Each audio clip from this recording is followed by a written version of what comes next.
this lady and I told her quite a story, said I love her forevermore. But the trouble is I tell the same old story to every girl that walks through the door. This is the slickster talking at you, honey.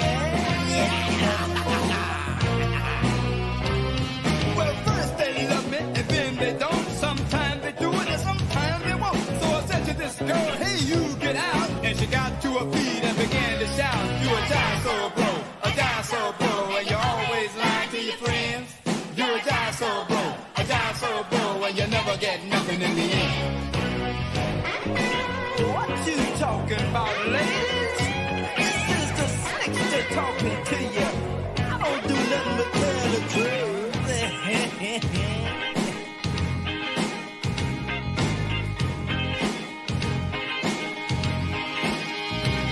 Well, they thought this dude might learn a lesson, but I didn't learn a thing at all. While late last night I was out there messing with a lady that was 7 feet tall. Now that was a big one. So I said, hey, baby, spend the night at my house. She said, no way, you jive little mouse. I said, hey, now, baby, can't take no more. So she threw me on the floor in a figure of 4, singing, dinosaur bro, a dinosaur bro, and you always lie to your friends. You're a dinosaur bro, a dinosaur bro, and you never get nothing in the end. Dinosaur bro. Hey, wait a minute, everybody. Ain't no dinosaur bro. Dinosaur bro.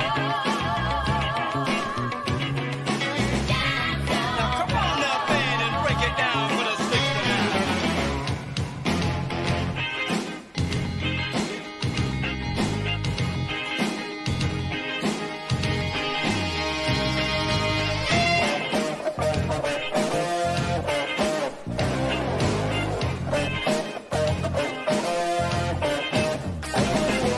Sooner or later you'll see the light. You gotta stop your job on the moon at night. And if we catch you, Here we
Hello and welcome to Tuesday Night TerrorVision, everybody. Etep, right here with you, joined by Mrs. Co-host Trina. Welcome, Trina. Hello, good to be here. Hello to everybody watching. Looking forward to getting into this. This is a different stream for us. It is. We, for those of you who may not have looked at the title or the description and just clicked on because you love us, tonight we're not reviewing any movies. No, we are going through our list of the movies we've reviewed, which I believe I have one more than you because you sat out the Terrifier episode, but you can still feel free to place that at the very bottom of your list, which I'm sure you will. I added it. Yeah. I figured. I was like, I wonder if she's actually just going to put that on just to shit on it. I tried to be... No, well, I feel like I tried to be fair. Okay. All right. All right. Well, you know, there's... Look, that's such an acquired taste. That is like a niche horror genre, that gore porn. It's oddly enough, I don't put that, like, I would rather watch Terrifier than Hostel. You know, like, I'm not Yeah, I'm okay with. I don't want to watch either of those. We actually have to do the first Terrifier for Patreon. So are you ready? Are you ready for that? You ready to do that one? I'm just kidding. I think I have a headache that day. I figured as much. Yeah. See, looking forward to all of Trina's wrestling talk. All right. Not really into that Saw or that type of movie, more of a Hammer horror fan. Nothing wrong with the Hammer horror stuff, man. I love the Saw franchise. I like the first 6, and after that, I was just like, I'm pretty much. I haven't watched any of them since I think the 6th one came out. That was the end of me going to the theater, because I would go to the theaters when they would premiere and watch them all. But I quit after that. Like the first 2 or 3, I thought were like, the first one especially, I'd never seen anything like that. It was fucking awesome. Yeah. Lee Wanell and was it James Wan that worked together on that? Yeah, I think so. Yeah, they did an excellent job together on that. And that's one we haven't watched any of those for the show yet. I haven't seen the first Saw. It always sounds so weird phrasing. I haven't watched the first Saw movie. It's probably been at least half a decade, I'd say. Oh, wow. I think I binged them, I want to say maybe last year. Yeah, I think it was when the newest movie came out. Yeah, I binged them all before that one came out. Because they did one with like Chris Rock or some shit. Like old Spiral. Yeah, yes. And then is that in the same continuity? It's kind of, I mean, it's definitely in the franchise, but it's like you can keep up with the Saw story without ever watching Spiral. It just kind of adds a little more backstory to it. Like it's a little extra. All right. Okay. I gotcha.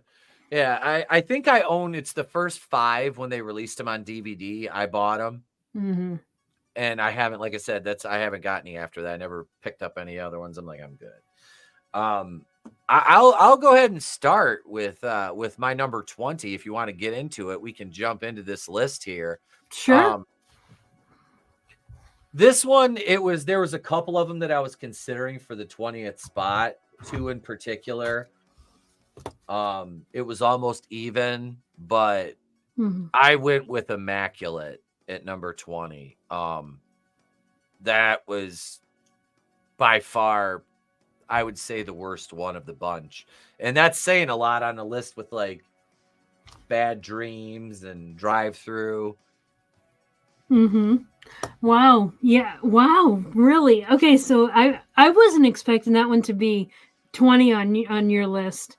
Yeah. I put Immaculate down at the bottom. Yeah. Wow. Cause I really, I feel that because I really wasn't sure where to put that movie because I had such a hard time with the ending of it. You know what I mean? Yeah. But, yeah. Absolutely. Yeah, like that's what was really, I was trying to be like, okay, I can't judge it just by the ending itself. So like this was actually, I struggled with this list, but for my 20th, I had to go with Madman. Okay. Madman. Yeah, that was, oh man, because remember the jacuzzi scene? Oh, dude, it was so bad. Oh man, I hated it. Well, we're not far apart with Madman. What's up, Draven? How you doing, brother? Let's see. So I've got Immaculate. You've got Madman at number 20. Okay. So number 19 for me, I have actually a title card for this one, and I'll go ahead and let me find it right here. Here's my number 19.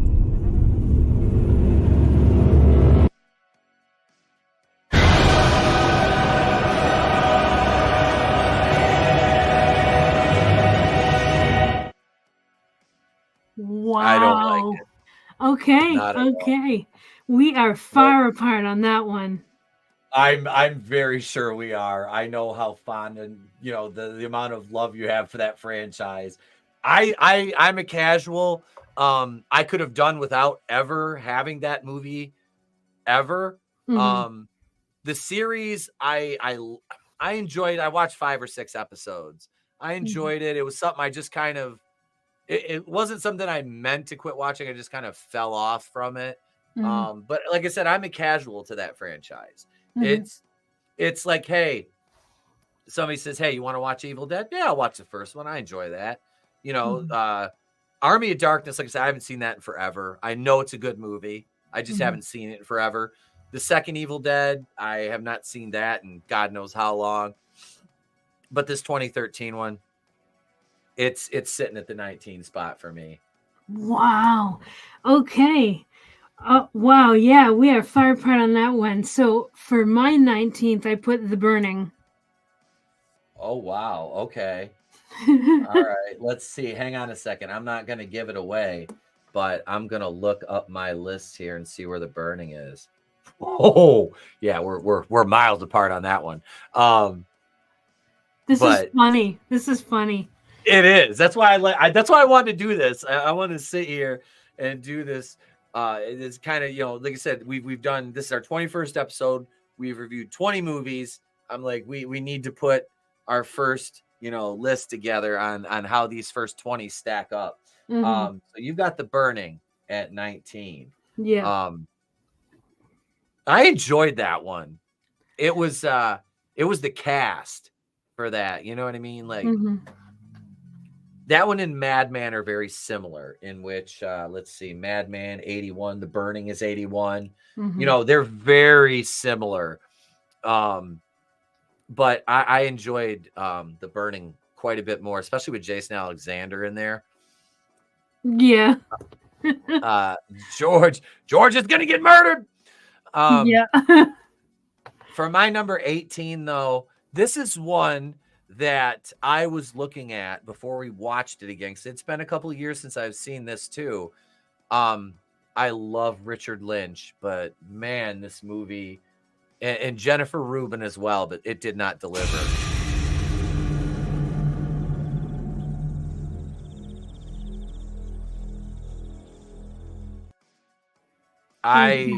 It's a Nightmare on Elm Street knockoff. The cult aspect. There's some things that I like. I like the special effects. There's some cool kills, and Richard Lynch is fucking bonkers in that. Jennifer Rubin she's hot. Like, I fell for her in Nightmare on Elm Street Part 3, when she had the mohawk. Mhm. And she was just as good looking in this. It's Mhm. looking back on these, but it's not a great movie at all. Yeah. Not at all. Yeah, we're not far off on our rankings there. I didn't think so. Yeah. Okay, so for my 18 spot, I've got Drive Through. Okay. Yeah, that one. See, I had fun watching that just because we all watched it together. And Yeah. But is it something I watch again, even though I own it? It's probably not going to get pulled out of the archives and get another watch through on it. Yeah, same, definitely. Yeah. Not a very good one. My number 17, Madman. Okay. Madman got 17. Yeah, you not it's I would watch Madman again. Out of the first couple here, out of Bad Dreams, Evil Dead, Immaculate, or Madman, I would watch. It would be pretty much Madman, Bad Dreams, a colonoscopy, fucking vasectomy, then Terrifier. and then Evil Dead, and then I would smash my head into a car door, and then run myself over with that car and watch Immaculate. Oh, that's great. But no, Yeah. Madman wasn't a good one. That's my 17. Yeah, I mean, yeah, that's bottom of both of our lists. You're 17. That's literally 20 on my list. So I totally get that one. Yeah.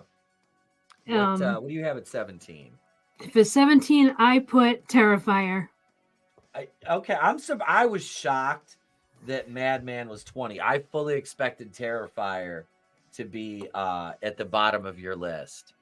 I had to really be objective. I was like, okay, I don't like it, but I have to be objective in how I rate this. So I had to be like, I just was like, okay, as far as like the movie, as far as like what they wanted to do with execution with it, and I just really tried to be objective and and objectively on the list of all the movies we've done, I had to say Mad Men was my absolute bottom. Okay. All right. So you got Terrifier at 17. 16 for me is your number 18. I had Drive Through. Okay. I had Drive Through at 16. Yeah, that one just it was fun to watch with a group. That's that kind of movie that you can all sit around and you don't really have to pay attention to the dialogue. It's a fun like party drinking type movie. Yeah. Have a bunch of friends over, get high, get some pizza. Yeah. It's one of those kind of like background noise type movies. Yep. That's it. What up, Papa? What up, Gap After Dark? Hail. Hey, everybody. Good to see you.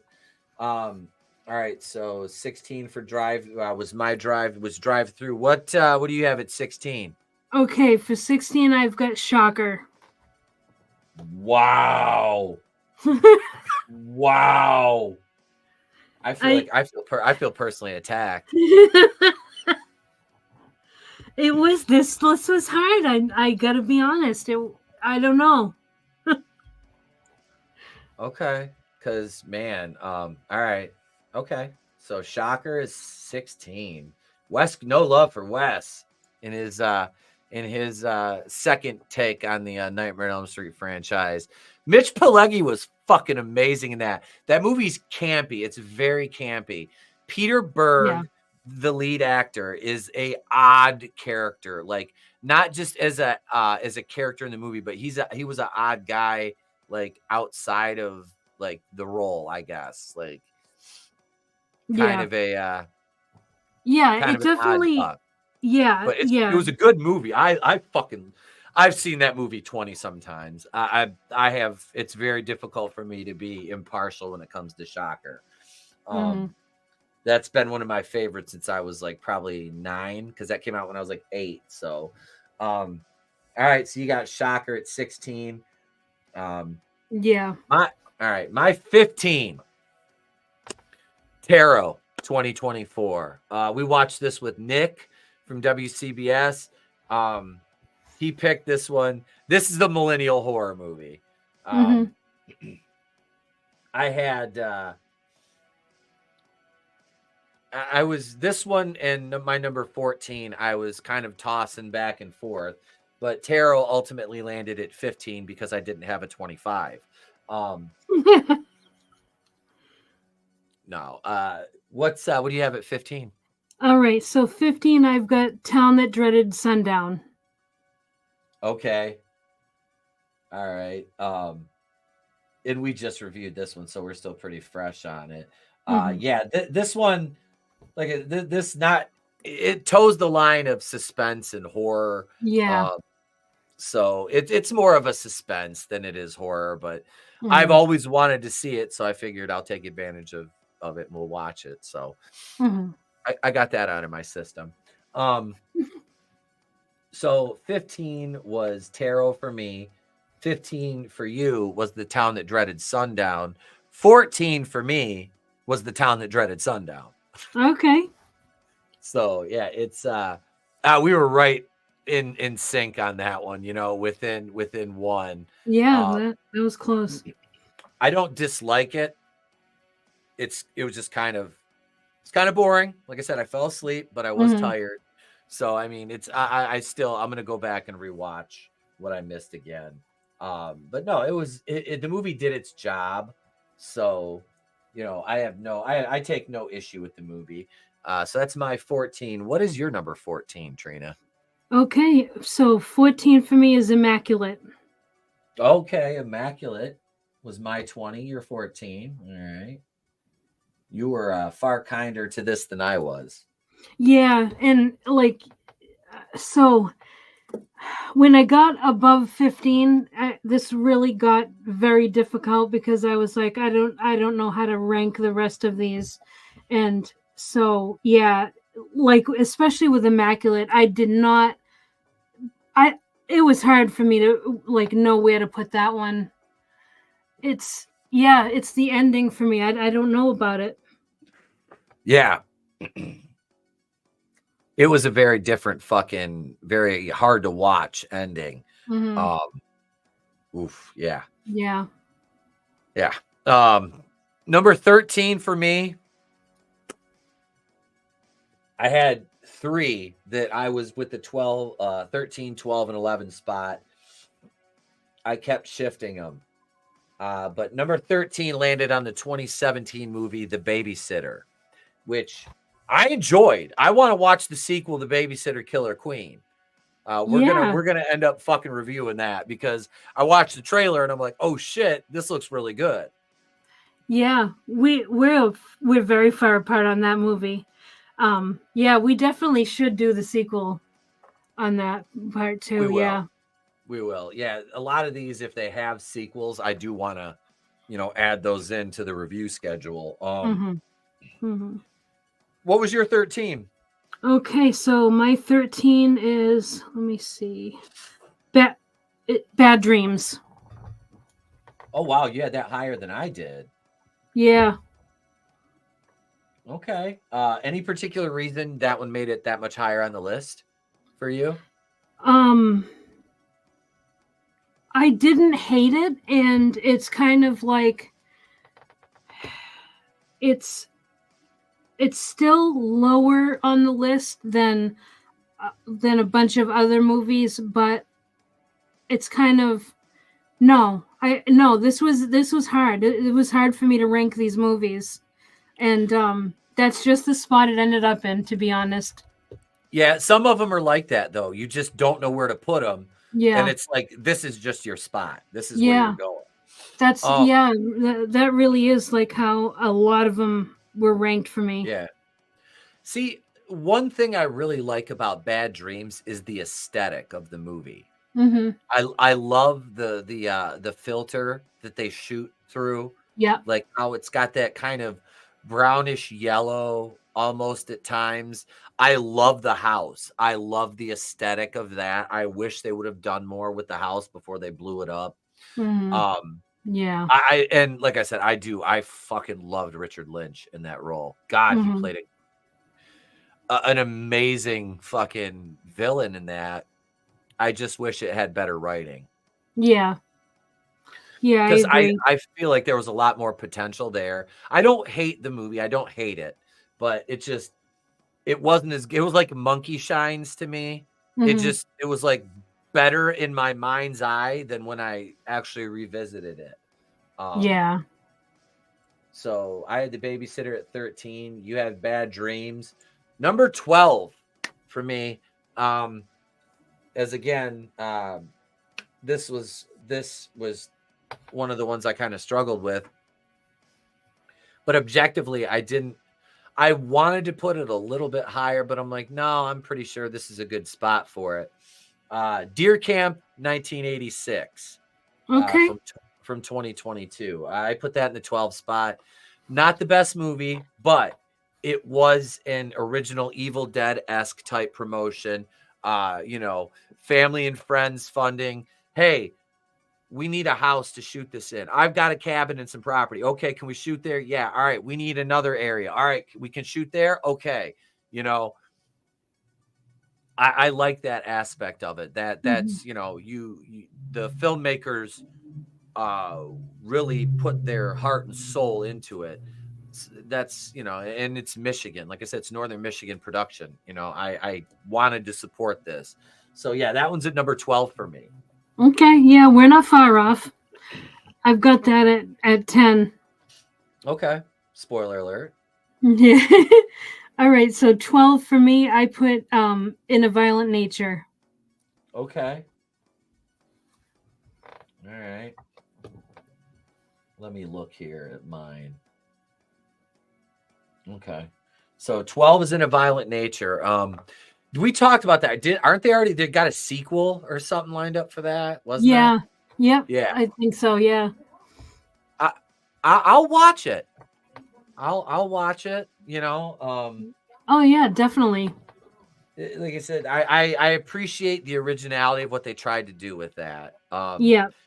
It's different watching a horror movie without a score to it, though. It's very jarring at first, but yeah, there were some gnarly kills in that.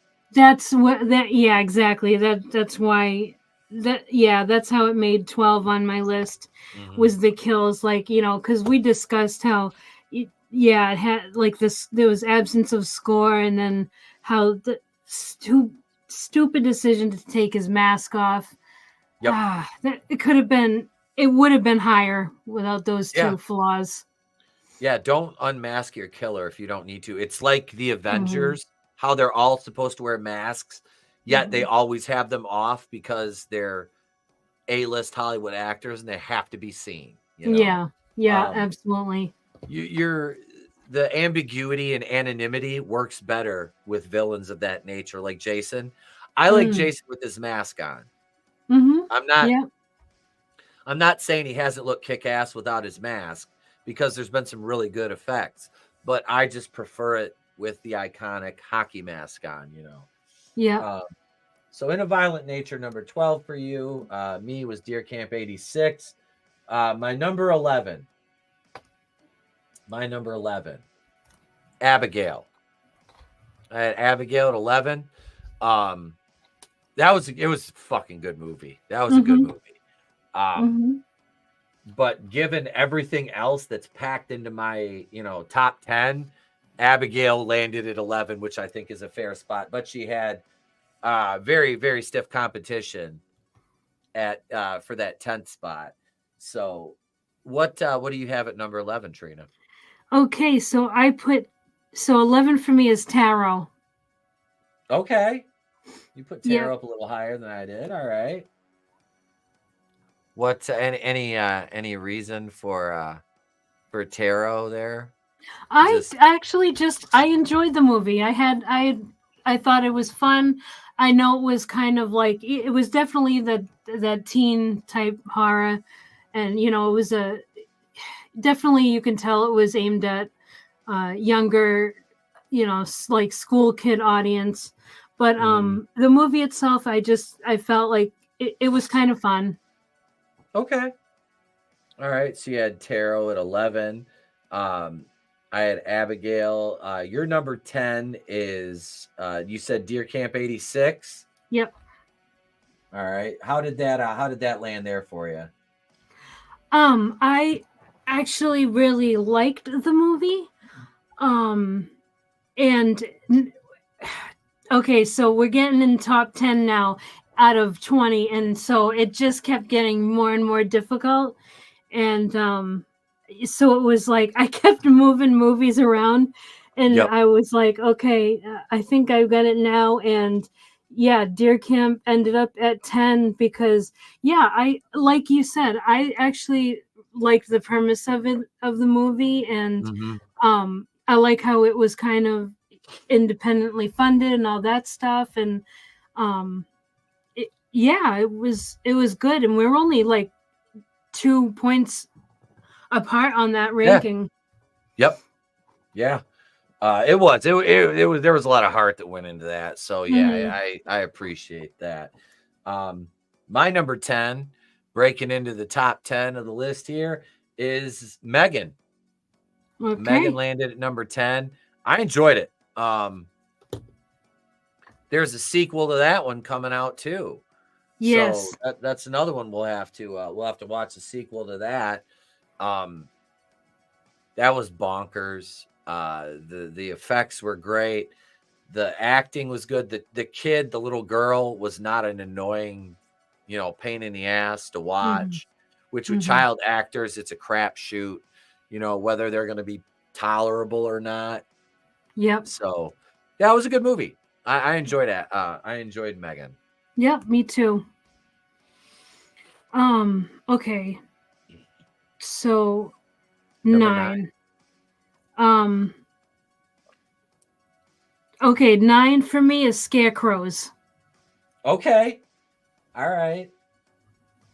I was waiting for that to pop up on yours.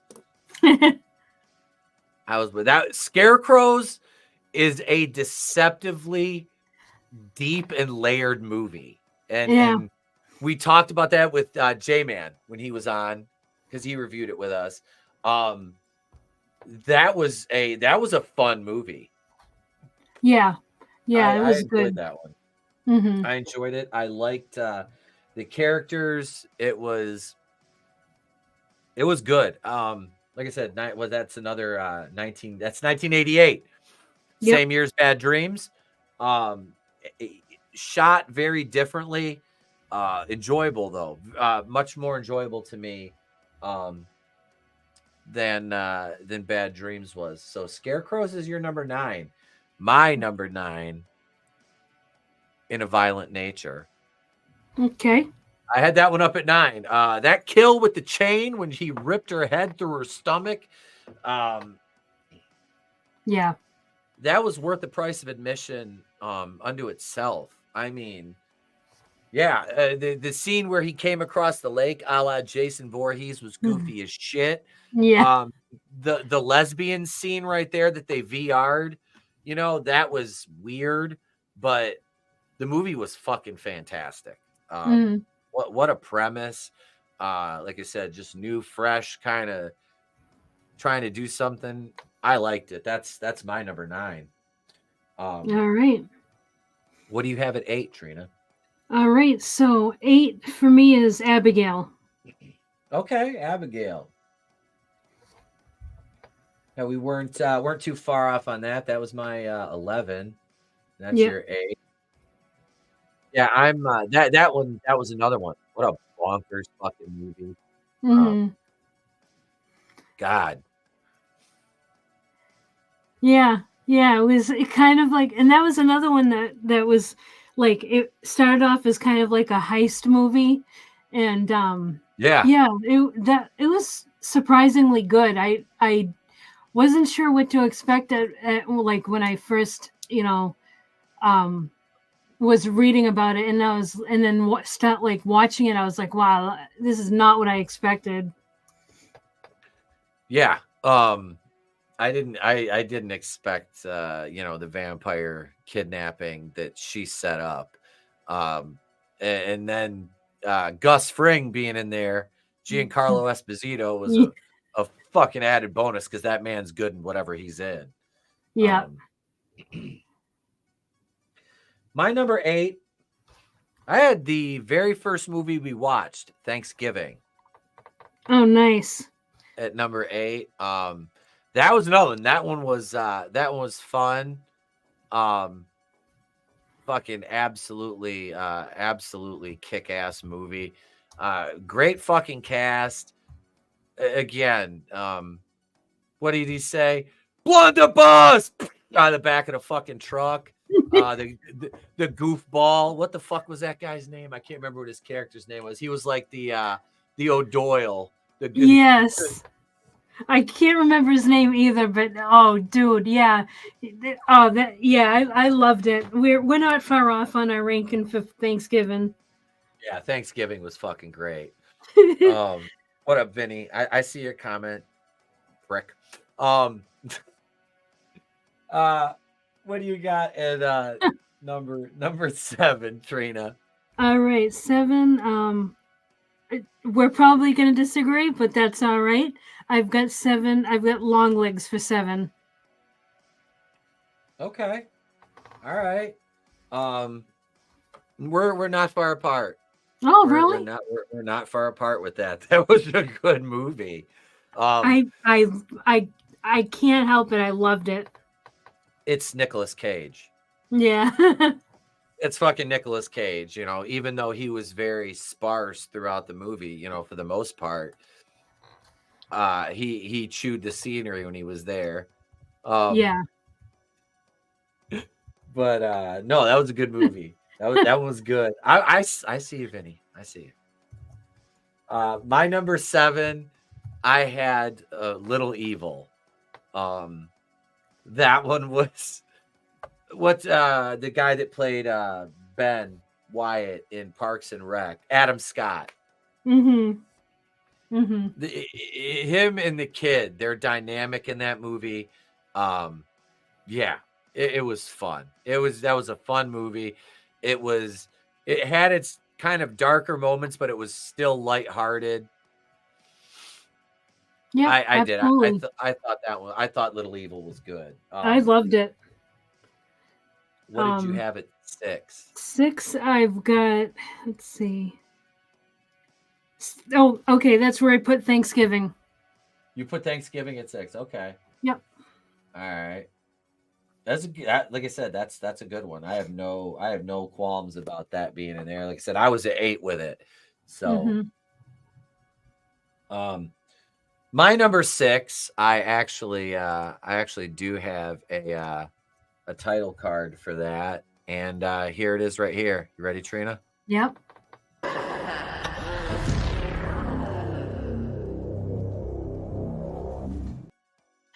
Oh, Yeah. man. That one made it all the way up to number 6 on my list, and that's saying a lot because I winced through a lot of that and in part 2.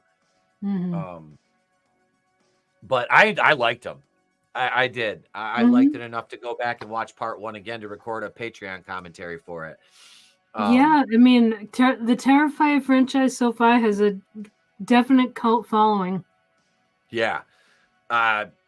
It's one of those things. It was, we've seen killer clowns, but not like art. That level of violence and aggression.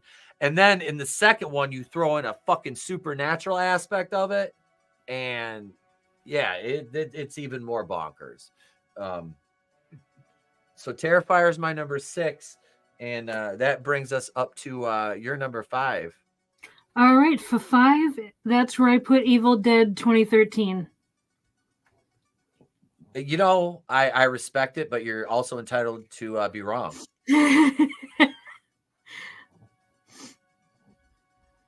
I didn't doubt that it was going to make it up the list for you because, like I said, I know how much of a fan you are of the franchise. So, and honestly, it's not even that because that movie is weird to me because I feel like Evil Dead is only Evil Dead with Ash.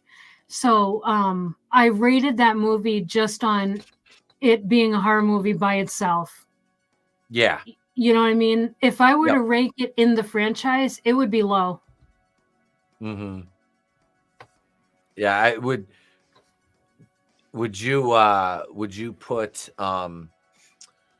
what was the new one? Evil Dead Rise which one is worse to you? Oh, Evil Dead Rise, absolute bottom tier. Can't even believe it's Evil Dead. Oh, I am traumatized by that movie.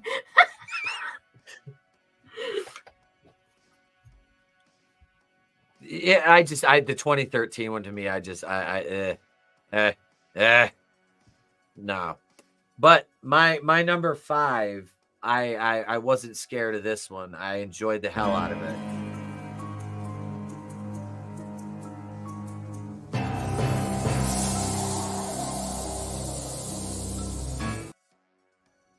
I would venture to say that Scarecrows, out of all the movies we've watched, surprised me the most. I got the most out of it. I went in expecting a generic supernatural Scarecrow kind of, some kind of demonic movie. And like I said, there's so many layers to that movie, and it's so fucking weird to get a late 80s movie like that that's not a big budget production. really not a lot of name power, star power involved in front or behind the camera. And it just came out so well. I really enjoyed that one. Yeah, I mean, and that's the testament to 80s horror is like even not great 80s horror with a lower budget blows away some new horror with huge budget. And I don't I don't know what happened, but writing was just better back then. I don't know. It's got to be like the studio rules with the whole inclusion crap and playing for a new audience and stuff, but it's definitely not working out great. Well, they frown on executives doing cocaine off their desks now, which, I mean, let's face it, if the cocaine movies were made. Look at any movie from like 79 to like 91, and they're just cocaine fueled productions. And it was either to the positive or negative, sometimes a little bit of both. But then we get movies like Scarecrows and, you know, all the other fun ones we got in the 80s that were just bonkers, fucking insanity. Yeah. All right. So Scarecrows is my number 5. Yours was Evil Dead 2013. What's your number 4? All right, so 4, Megan. Megan, okay. Megan made it all the way up to 4. It's a great movie though. It is. Yeah, I love it. Argue with that. It is. It's a great movie. Good pick. Mine for number 4, as we're talking about the 80s.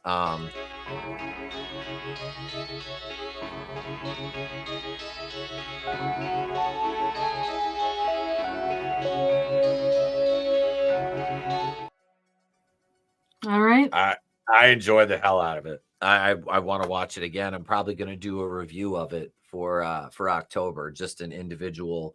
You know, I'm not going to review the movie. I'm going to pick out certain things in the movie and talk about them. But yeah, I really like The Burning.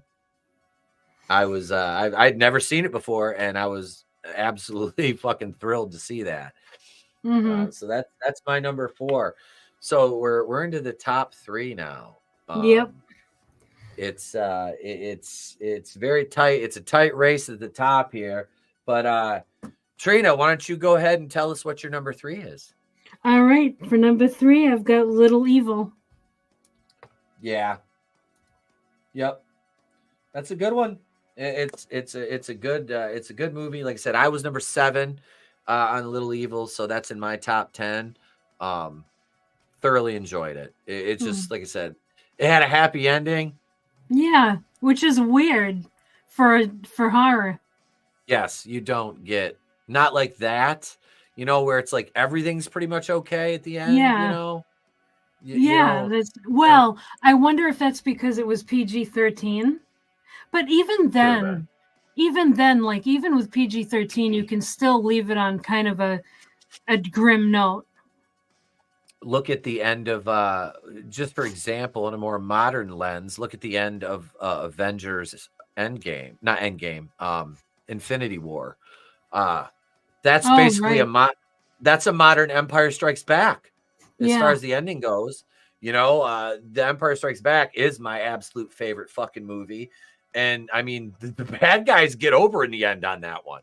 Yeah, that's true. You know, so that's I think that's kind of why I've always been more of a heel fan. But no, you don't get happy endings in horror. Even like I said, even PG-13, I don't think the rating would be indicative of the ending. I mean, it depends. It just depends on what they wanted, you know, tonally.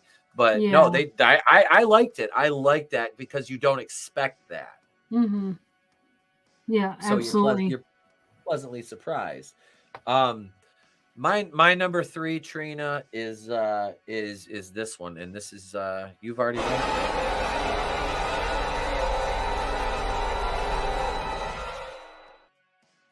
Yeah, that made it.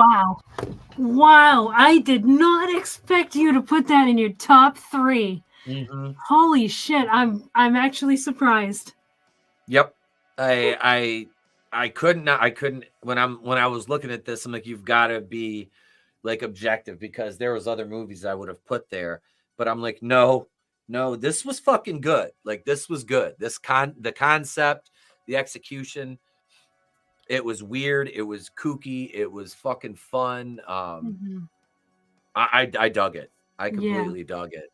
Yeah, same. That's Wow. my number 3. That's wow. Yeah, like that. Okay, so that ranking for you, like that's the okay. So that's the big surprise as far as all these rankings go, because you've got that higher than I do, and I thought that I felt like I was the only one that loved that movie. So yeah, that was a big surprise. It took some, like I said, some introspection to put that where it belongs. And I'm like, no, it fucking belongs here. It did. What do you have for number 2? All right, number 2, I've got, let's see, The Babysitter. Okay. All right, so The Babysitter all the way up at number 2 for you. You really like that one. Very much. It was a good movie, though. It was a good movie. Let's see, where was I with The Babysitter? Babysitter I had at 13. You've got that one at 2. Yeah, I'm looking forward to the sequel to that now, because you get most of the original cast back. So yeah, I've seen it. I think you'll like it. It'll be a good review. Yeah, like I said, I'm looking forward to it. That'll be a fun one. My number 2 was a movie I wasn't sure about going into it. But well, here it is, sitting at my number 2 spot. And so it is done. But it also offers comfort. Late Night with the Devil. That movie was fucking amazing. Yeah. Wonky with the little supernatural thing at the end. Yeah. But it didn't really take me out of it, and I could jive with it. I can. David Dastmalchian fucking sold that. I mean, oh yeah. I can't say enough good things about his performance in that movie. Great supporting cast. Production was amazing. Everything. It's a period piece. It looked fucking amazing the way they recreated the set, the aesthetics, everything. I love it. I love that. It's that immersive type viewing experience. The colors, it was so 70s. It popped. You know, I love that aesthetic in that time period. So yeah, that's my number 2 is Late Night with the Devil. Trina had The Babysitter. Trina, it's time for the number 1, the unveiling of our number 1 picks here. Well, the only movie left, Late Night with the Devil. We were right there with that one. Yep. That movie was amazing. And I think, wasn't that the first movie we reviewed in our series? Actually, I know Thanksgiving was the first one. Oh, okay. Late Night with the Devil was let me look here. It was like the third one. Okay. I think it was like 3. I think it was like episode 3 we did Late Night with the Devil. Hang on, I'm looking real quick because I had just made sure I had the playlist up to date last night. Let's see. We had Thanksgiving, Little Evil, Madman, Shocker. Late Night with the Devil was episode 5. Okay. Yep. Yeah, because we went 2 modern, then we went 2 from the 80s, back to modern with Late Night with the Devil, and then The Burning, Bad Dreams, then up to 2017 with The Babysitter, 2007, 2024 with Tarot, Immaculate. Yeah, we jump back and forth quite nicely between, really looking at these and the dates on the movies. I really have to look through this here. Do you realize we have not reviewed one movie, one single movie from the decade of the 90s. Oh, okay. We'll have to fix that. Right? We've got 70s, we've got 80s, we've got what is it? The aughts, 2000 to 2010. We've got in between 2010 and 2020, and we've got north of 2020 up to this year. And the oldest one is The Town That Dreaded Sundown from 1976, I believe. Yeah, 76 is the oldest. And we've done what? Let's see, 1, 2, 3, 4 movies from 2024, a couple from 2023. We have just bypassed the 90s with horror. The only thing that pops up off the top of my head for 90s is Scream. John Carpenter's Vampires. My absolute favorite vampire movie. Oh my God. James Woods. I never thought of James Woods as cool until I saw that. I'm like, and it's such an 80s type character, but it still fucking worked because it's just James Woods. But no, that's no, we did a watch party for that like a year or so ago. I absolutely love John Carpenter's Vampires. So Late Night with the Devil took the number 1 spot on your list. Well, I guess it's no surprise what my number 1 is, Trina. I'm gonna guess that it's a shocker. It's a shocker. It's Wes Craven's Shocker. Mitch Pileggi he's the fucking man. Him and Vincent Gustafaro that plays the cop in that. And he was Deputy Rick, and I actually remembered his name. I always forget his last name, but I actually just remembered. I can't remember it with Friday the 13th Part 6, but I'm talking about Shocker, and I remember Vincent Gustafaro. So I love the guy. He essentially played Deputy Rick, but then he got possessed in this one. It's just, yeah. The I don't know what you want to call it. The Wes Craven doing essentially a different variation of Freddy Krueger with Horace Pinker. Like, while you're still making Nightmare on Elm Street movies, I don't know. That's a fucking bold strategy. But, I mean, Shocker now has a cult following. It has a cult following. You got some bloody good fucking kills in there. Good effects. There's some bad green screen stuff in there, like with the water effect and stuff like that. But honestly, I dig the movie. That's my number 1. I like bad green screen type stuff. I don't hold that against old movies because it's the technology that was available back then. Mm-hmm. Yeah, you know what I mean? So, yeah, I don't even take that into consideration. Yeah. What up, Digsby? Good to see you. Good to see you, man. Good to see you. Army of Darkness is 90s. Yeah. Yeah, I forgot that. Yep. The Shocker was also Pat Patterson's favorite wrestling hold too. God damn it, manliness. I was just looking up a list of horror movies from the 90s. There's actually a lot on here that I forgot were from the 90s. Oh, we've got what? We got two Halloween entries. You got Part 6, and you got Curse of Michael Myers, and you got H2O from 98. They said John Carpenter's Vampires. You got Army of Darkness. You've got Ghost of Mars. I believe that came out in 98 or 99 with Ice Cube and Natasha Henstridge and Michael Madsen, I believe. Species.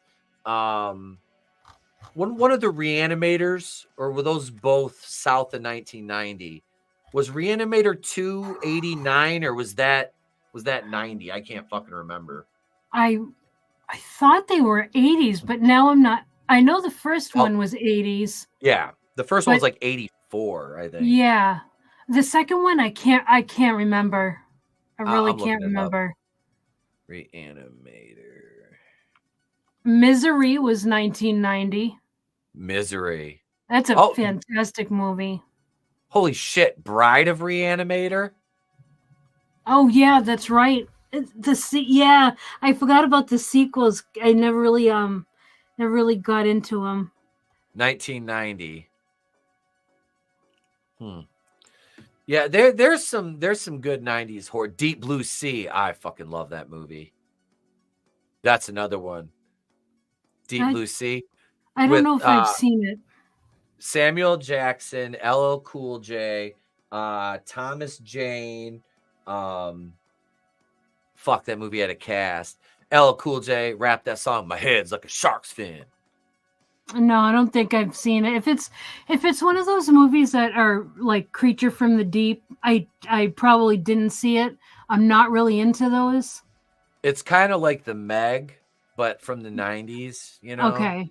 Yeah. It's kind of like that, except they're like genetically engineered sharks instead of like escaping from the the Mariana Trench or whatever that was. Is that what it is? The Mariana Trench or some shit? Is that the name of it? Yeah. Yeah. I think so. Yeah, something like that. But those are good lists. We really, like I said, there's some of the stuff we're like miles apart on. But I mean, yeah, I was just looking like our biggest, like the biggest deltas between us, our rankings are Evil Dead, Shocker. We're actually far apart on Shocker. Oh yeah. The Burning. I feel like I kind of feel like I could re-rank and put that a little higher, but it is what it is. Yeah, where you had The Burning at 19. 19, yeah. Yeah, I kind of feel like that was a little harsh. You rated it how where you felt it it belonged. Ghost Ship, Vinny mentioned that. Ghost Ship, I just watched that probably a month or so ago. God, I forgot. Number one, I forgot how cool that movie is. Number two, I forgot how badass the fucking soundtrack to that is. That had that fuck. What is that? I want to say, is it Mudvayne? Mudvayne had a lot of Mudvayne on it, which I used to listen to a lot of Mudvayne, which is, I know it's odd, but yeah. Wes Craven's New Nightmare. Yep, that's 95. Oh, that's yeah. Jason Goes to Hell. That fucking pile of shit came out like 94. Oh, dude, 94. No. Can we not? Oh, I haven't, Trina. I own 2 copies of that movie. Well, I got it with my Scream Factory set, and I got it with my original. It came with the original 9. Jason Goes to Hell was on there, and I'm like, I'll never watch this. I literally despise that movie.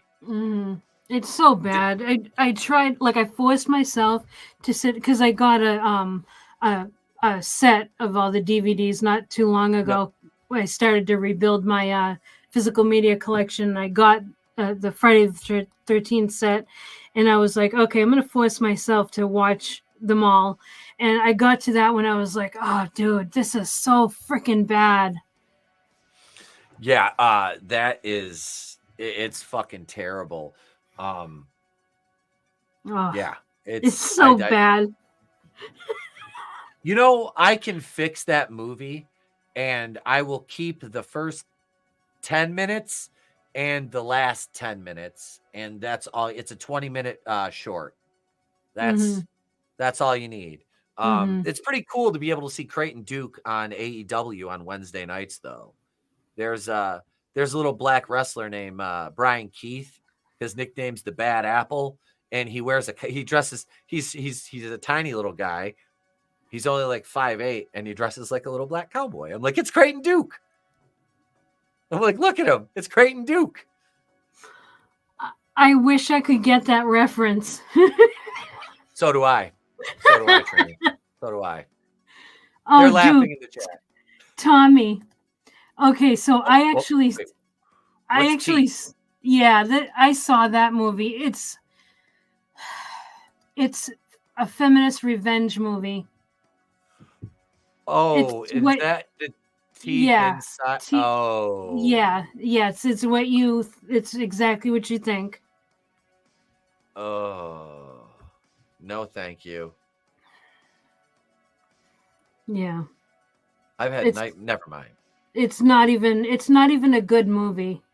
No, no, I'm good with that.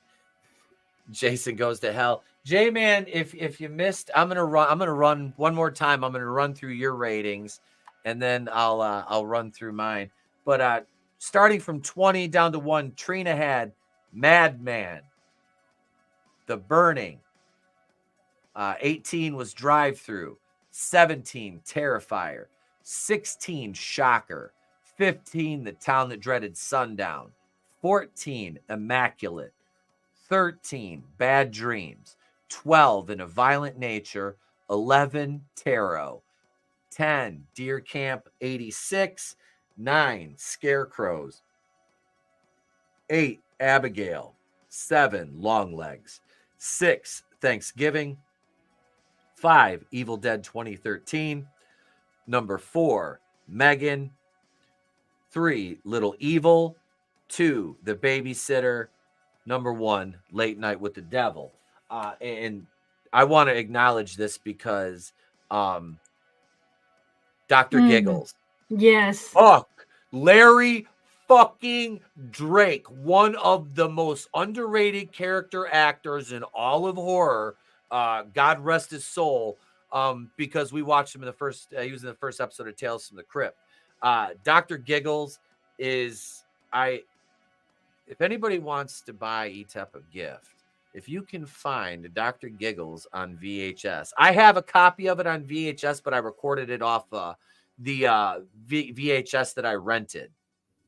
So I do have a copy of it, but I want an original VHS.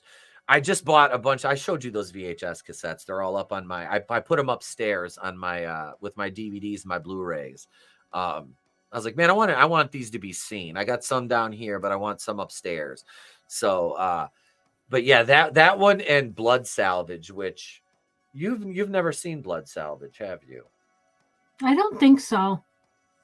That is from 1990. I reviewed it for the channel. Loudy and I actually did when he came up to the house back in April. I reviewed it. If you guys want to see an individual review of that, go ahead. It's on the horror playlist. It's on YouTube. It's free on YouTube. You can just search Blood Salvage full movie and it'll show up. Okay. It's a dark comedy, a horror comedy is what it is. And it's John Saxon is in it. He plays a father in that. What's his name? One of the dudes from the Waltons is in it. I can't think of his name. The old one. I think he was in the Waltons. Does he have a mole on his cheek? He's an old guy. I'll hang on. I'll look up his name. But Evander Holyfield has a cameo in it with Lou Duva. Yeah, it's a cool like dark comedy. I see The Stepfather mentioned in there by Slasher. I've seen The Stepfather. I've never seen the second one. But I want to watch. That would be fuck. There was 3 of those Stepfather movies. Yep. There was, and then there was a remake. Yeah, with Dylan Walsh played the character. I've seen the remake. It's different. Yeah, it was a very different feel to it.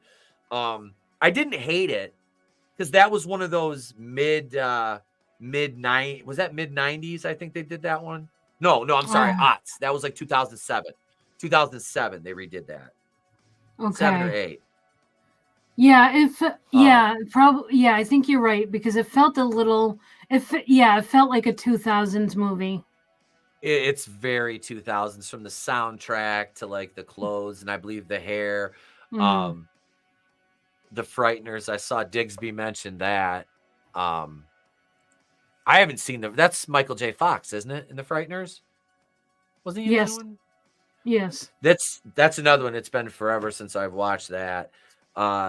Jay says Stepfather 2 is better. Oh, The sorry. Dentist. No, that's fine. That's fine. The Stepfather 2. I watched Joe Blow do like a franchise kind of like review of that, and I want to watch those, man. I'm a big, huge fucking Lost fan though. So Terry O'Quinn, you know, dude was amazing as John Locke on Lost. Yeah. He was one of my favorite characters. Same.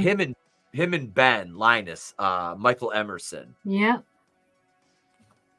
You know, I'm in a Lost group on Facebook, and there's like, I don't know, 60,000 members, and they just had they made a documentary called Getting Lost or something like that, and they had the premiere for it, and there was like people from the group that were posting pictures. Hurley was like a shitload, like Jeff Fahey, Matthew Fox that played Jack was there, Hugo. You know, it was really cool.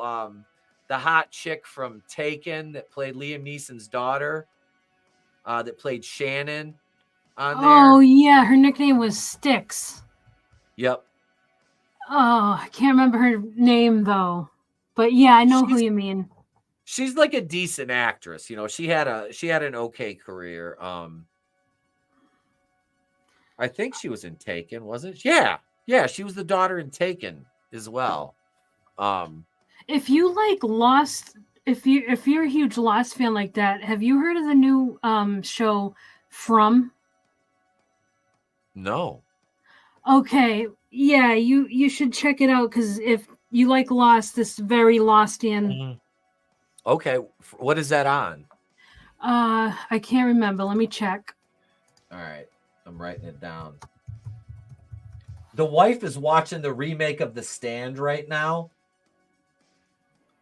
From 2020. She said it's pretty good. I don't remember the original. What was that other Stephen King series? We were just fucking talking about it not long ago. Well, The Stand was a series, and then now it's remade.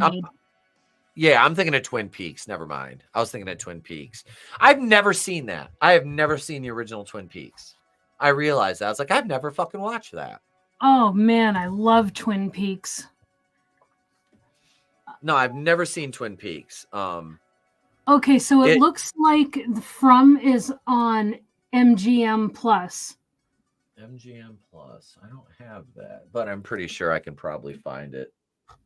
Let me see. I can loan you Twin Peaks. Remind me.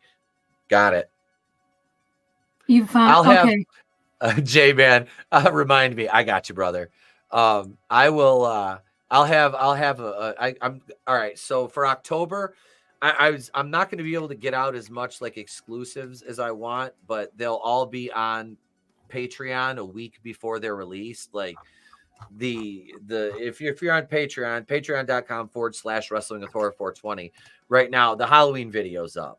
All right, the Halloween 5 video is up. That I didn't want to watch that one again, but I did. And yeah, I'll have one movie a week review extra in addition to everything else that'll be coming out in October.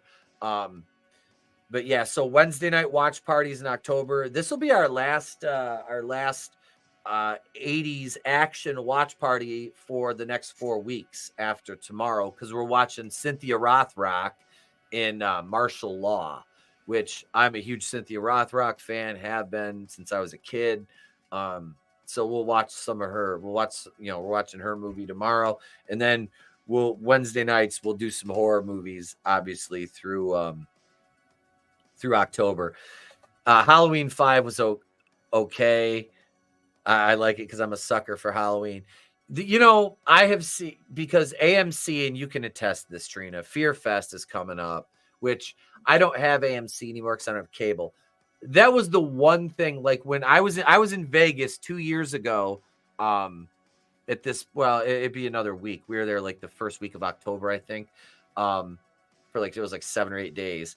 But there was like 2 or 3 days where me and the wife didn't even leave the fucking hotel room. And we literally just laid there and got spiritually lifted, and watched horror movies on AMC. Nice. It was like, let's go downstairs, grab something to eat from the restaurant, maybe have a drink, and go back up to the room and, take an edible and just watch some fucking horror movies. And, it's like later on, if we're going to come downstairs, we fucking come downstairs. The only time we went outside is, have a square. And then, because we were still smoking at the time, and then go sit in the casino, play some cards or whatever, and then just go back upstairs. We didn't leave, didn't barely leave for a couple days, but 8 days is a lot of Vegas. You gotta, that's a lot of Vegas. I've never been, so I take your word for it. Yeah, I want to go back, mostly to hang out with Tony and his wife again, because that was, they picked us up from the airport. It was a blast. It was special to get to go out there and hang out with him, But we were out there for Halloween. It was that time. It was fun. But yeah, October is, I'm getting ready to put up my Halloween decorations this Saturday. I just can't do my yard yet because my sprinklers are still on. So I'm not going to and I'm still mowing my lawn. So I don't want to mow around my 8 inflatables I have in the cemetery I put up. Nice. Which I'm adding, like, it looks like it's underground. You get a pallet and you paint it black and you put like skeleton hands coming out of it. Oh, cool. Yeah. Definitely. You'll have to post that. Oh, I will. I'll shoot some video out there when I get get it all put together. Cause we've got like little, like foam, not foam, but they're like, what is it? Styrofoam headstones and all kinds of shit that I put out there. Yeah. That's awesome. Yeah. This is like my I want to use my car. I got to fix the Oldsmobile, but I was like, damn, I should dress up like Ash for Halloween because I got the fucking car. Yeah. Like, I should dress up like Ash. Yeah, definitely. You got to do the chainsaw though. I know. That's the thing is like, if I would have told my buddy Jared, hey, make me a chainsaw prosthetic arm, for probably about $100, I could have him make one. The problem now is time, because I wasn't really thinking about it. Cause like the wife says, you should just be Negan again. And I'm like, I kind of want to, but then again, I kind of want to dress up like Michael Myers or Jason and scare the fuck out of the trick-or-treaters. Like, so what am I going to do about the hair? Bro, I'll get a wig. What do you think, man? I'll just give Ricky Joe Bobby Earnhardt's wig a trim. No, there's a costume store here, and if not, I'm going to look for wigs. Oh, I do play the Halloween music. When I was dressed like Michael Myers, I put a Bluetooth speaker on my porch under some decorations, and I just had different variations of the Halloween theme playing on loop all night. And that way, when the trick-or-treaters would come up to the door, I would just open it up slightly, and I would take my knife and stick it through the door and open it up the rest of the way and just walk out on the fucking porch and stand there and stare at him. And I cock my head. One of them almost fucking fell over. I scared the piss out of this kid. And he was one of the kids in my class.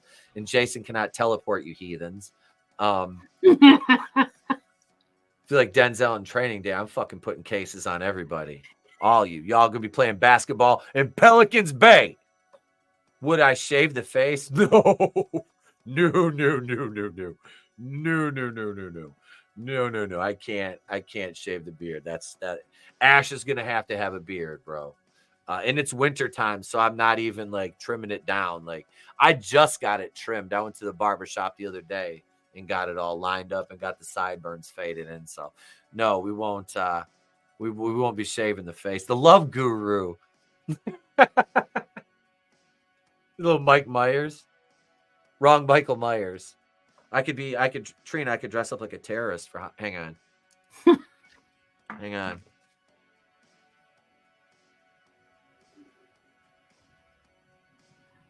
Hello. I don't know. Oh my. I don't. Have you seen my copy of the Quran? No. I used to just wear these regularly, just for fun, just for no reason. I used to rock these things. Like everybody's like, are you gonna rob a 7-Eleven? I'm like, no, but they. Well, look, when my head is like, it's very smooth, right? So I put these on, and you have this, and you wear a beanie. The shit slides all over the place, unless you've got like a good Bubba Etep. Oh yes. I'm Bubba Hotep. It says Bubba Etep. Yes. That's great. Fucking God damn it. James said I should be Uncle Phil from the new Bel Air show, because he's like, the black guy that plays the new Uncle Phil. I'm like, yeah. He goes, you look like him except white. I'm like, I know. All you need is some shoe polish. Yeah, I was joking around with the wife. I'm like, what if I go full blackface? She's like, Jesus Christ. I'm like, I'm kidding. It'd be funny though. I mean, it's Halloween. That's when I told everybody I was playing Nick Fury. They're like, which one? I'm like, yeah, the black one. I was like, I look more like Samuel Jackson than fucking David Hasselhoff. We say motherfucker with equal frequency. So you watch my Raw review from today, you'll figure that out. Like Trey was watching. He goes, do you have to swear this much, Dad? I'm like, it was a bad show, son. Yes, it was very necessary. There's only one Fury, and it's not Sam Jackson. Well, Nick Fury was white originally. It's like The Hangover. Is this your Nick Fury? No, our Nick Fury was a white. Like Small Black time. Adam was originally a white guy. Yeah. Well, so was Hawkman. Yeah. But honestly, after watching the Black Adam movie, I didn't give a fuck that they switched the race, because Aldous Hodge, I believe, that played Hawkman, I'm like, why didn't they cast this guy to play T'Challa? He could have been the new Black Panther. Dude's good. He's got charisma. What up, Small Time Republic? You can go see Thomas Howell from Soul Man. Oh no. I met C. Thomas Howell. What a cool guy. He's so small. He's tiny, Trina. Hang on. I'm going to see if I don't know if I have the pictures on my phone. He's very small and very lithe. His frame, he's fucking scrawny. Okay. Like just absolutely fucking scrawny. Here it is right here. I'm going to DM you this picture and then I'm going to share it. Okay. Because I want, it's funny. Like everybody was shocked that I was taller than Kane Hodder, that have never seen my height in context, I guess you would say. Because like I said, I'm 6'3". So, I thought Kane Hodder was obviously, given the nature of what he's done for a living, I'm sure he's shrunk considerably. But here's, I just DM'd you the picture of C. Thomas Howell, and I'm gonna share that screen here. You could not be him for Halloween. No, not at all. He was doing signings, and I was like, I got a picture of him as the Reaper. I love Criminal Minds. I absolutely love that fucking show. I never watched that one, but everybody loves it. Yeah, but there's me and the wife and C. Thomas Howell. I'm quite a bit taller than him and a lot fucking bigger. He is a small guy. Like I said, it's funny seeing him in person because he's a little stick man. Yeah, he's fucking tiny. He was so cool though. Like, I mean, very, very laid back, polite. I don't think I've really ever heard anything bad about C. Thomas Howell. You know what I mean? Like, I've never seen his name on a flight log. Yeah, he's He's very thin, small time. Like I said, he's very fucking thin. But yeah, here and I'll share. I'm gonna share this one with you just so I can show it again. Those of you in the audience. I hope What's the that? reason why, like, I hope he's that thin, like, in a healthy way, not like, you know how when some people get sick, they get really, Yep, emaciated almost. Yes. I didn't see that with him though. Like he didn't look unwell. It just looked. He's a fucking skinny dude, you know. Like that's basically here. I'm sending the picture with Kane Hodder because I'm going to show this too, just so I could show off my fucking. We're all wearing Jason. He was so impressed that Trey was wearing, and not only that Trey was wearing a Jason hoodie, but Trey knew about Jason and had seen the movies. But yeah, there's us with Kane, and yeah, what a fucking cool guy. Again, I didn't even barely talk to him about Friday the 13th. It was, hey, you're an Avenging Force. I love that movie, and he was like, how do you remember this stuff? That's cool. And my beard looked fantastic there. It was so long and luxurious. Jeez. I didn't meet Ted White. I did not meet Ted White. Gary Busey, man, he's another one. Silver Bullet, Trina. That's a movie that we're gonna watch, and I think we should just do a watch party for that. Oh, dude, yeah, Silver Bullet's awesome. If we do some horror on Wednesday nights, I know it might be a lot. Or if you want to, you're more than welcome to join in October. And we could even do like a double up kind of thing with a I don't want to. That's the nice thing about watching horror movies because they're only 85 minutes, so we could still do an entire watch and review stream in around 2 hours. So we could figure we'll figure something out for October. But yeah, we'll have some good reviews for you guys on the Tuesday night shows in October, as well as some Halloween, horror themed watch parties. I realized that that Avenging Force, Invasion USA has the same character, Matt Hunter. Yes. I was gonna say, that was, and Michael fucking Dudikoff, the dude was the man. Like he was supposed to play Spider-Man. Did you know that, Trina? Michael Dudikoff was supposed to play Spider-Man? No, I don't recognize that name. Yeah, Chuck Norris was Matt Hunter in Invasion USA, and then Matt Hunter was played by Michael Dudikoff in Avenging Force. I actually did a review of Avenging Force as Cleveland Brown 4 years ago. So that's on, I think that's in the movie reviews playlist. Dudikoff versus Norris. Damn, dude, that'd be, you put them both in their prime. That's a good karate fight right there. Who's the bad guy though, man? Michael Dudikoff can't be a bad guy though. That's the thing. I think Chuck Norris played him. Well, he was a heel in that Bruce Lee movie. What was it? Game of Death? Was that the one? Oh, dude, I don't know.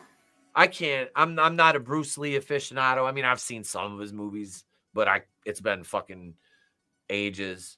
Yeah, same. I don't know. I didn't really watch a lot of those types of movies. Did you ever see The Hero was The Hero in the Terror? Doesn't sound familiar. No, that was a Chuck Norris one. Avenging Force is on YouTube as well. That might have been Way of the Dragon. I can't remember what that was, but yeah, I think Bruce Lee is the only person to ever like defeat Chuck Norris on film. As far as I can remember, I don't ever remember Chuck Norris losing to anybody else other than Bruce Lee. Did I say Bruce Willis? Fucking Bruce Willis killed Chuck Norris in Die Hard. It would Chuck Norris, yes, because wait, Chuck Norris learned all of his stuff from Bruce Lee, didn't he? Mm-hmm. I thought so. Yeah, that's what. Yeah, I thought so too.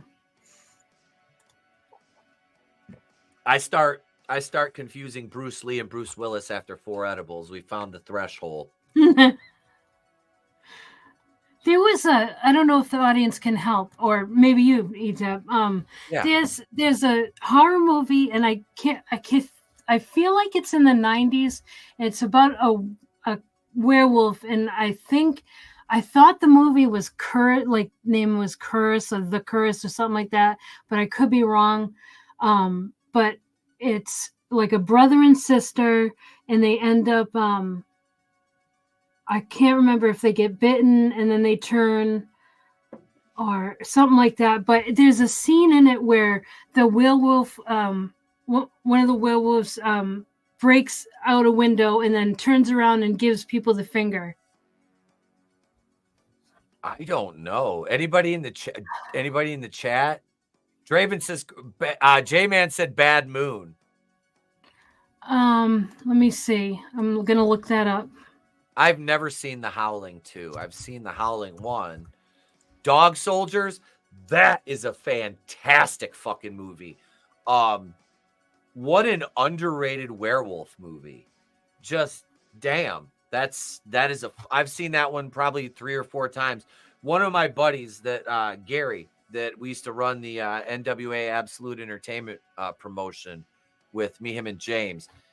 Gary was a huge mark for Dog Soldiers and Ginger Snaps. I don't really remember Ginger Snaps. I've only seen it once, but I've seen Dog Soldiers a handful of times.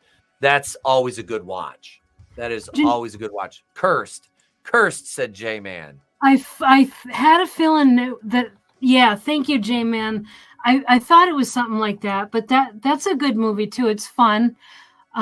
Yes, Draven. Yeah, Christina Ricci. Yeah. Christina Ricci. Yeah. Plan 9 from Outer Space. We watched that one on Groovinator's channel years ago. Holy shit. Dude. Wait, hang on a second. I think that's what my robot is. Isn't the Robbie the robot? Isn't he Plan 9 from Outer Space? Digsby is 100% correct. American Werewolf is the best werewolf movie. Yeah, I got this guy. I bought him at Walmart for like $29. I don't know if the battery's still working out. Let's see. I haven't turned him on. Yes.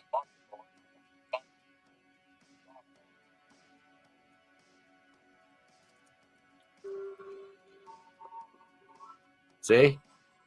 That's cool. I thought he's from Plan 9. It's one of those. Forbidden Planet. That's Sorry. okay. Yeah, I was like, yeah. This I picked this up. Like I said, he walks too. Oh, nice. I love it. My dog is terrified of this thing, but yeah, he's really fucking cool looking. Yeah, very cool. I love it. Like I said, it was like $29.99. And Draven, Monster Squad, I don't know if we ever did a watch party for that. We did that one on my channel. Oh man, that movie's awesome. I think I was on for that. Yeah, I think I was on when we reviewed that on your channel. Dude, my memory is awful, so I would have to go back and see. But it was. We did a watch party style. Mm-hmm. And it was great movie.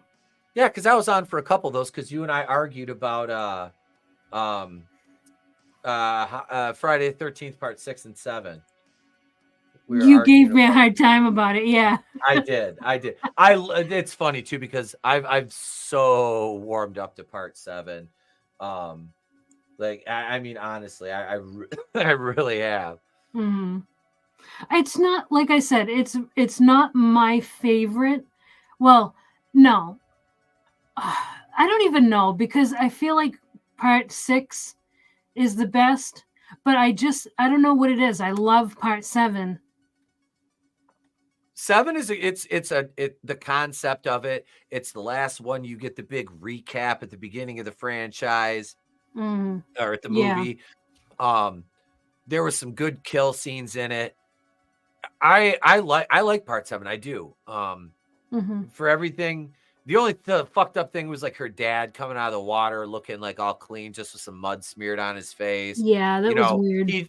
He drowned right under the dock, and they never dredged the lake. Like, yeah, I know. Yeah, there's definitely some things missing. I'm not going to think too much about it. It's Friday the 13th. Give me Jason killing and tits, and I'm good. That's all I need. I mean, that's really all Friday the 13th should be. It really doesn't need a very deep. You don't need to really think it through that much. Best vampire movie. I mentioned it earlier. I'll say it again because I love this movie. It's John Carpenter's Vampires from '98. There's a lot of vampire movies. It's very difficult for me to pick one because I love Fright Night, the original Fright Night. Yeah. I fuck Lost Boys. Like, dude, I listen to Tim Capello regularly. Like, the dude still fucking jams. That movie had a kick-ass soundtrack. It's a badass movie. I like, if you've ever heard of Sundown, the Vampire in Retreat, Bruce Campbell happens to be in that. I'm going to have to check that out then. That is a fucking fantastic vampire horror comedy. Deborah Foreman, I want to say I saw that. I was probably about 10 or 11. If I wasn't already discovering things, she helped me. Yeah.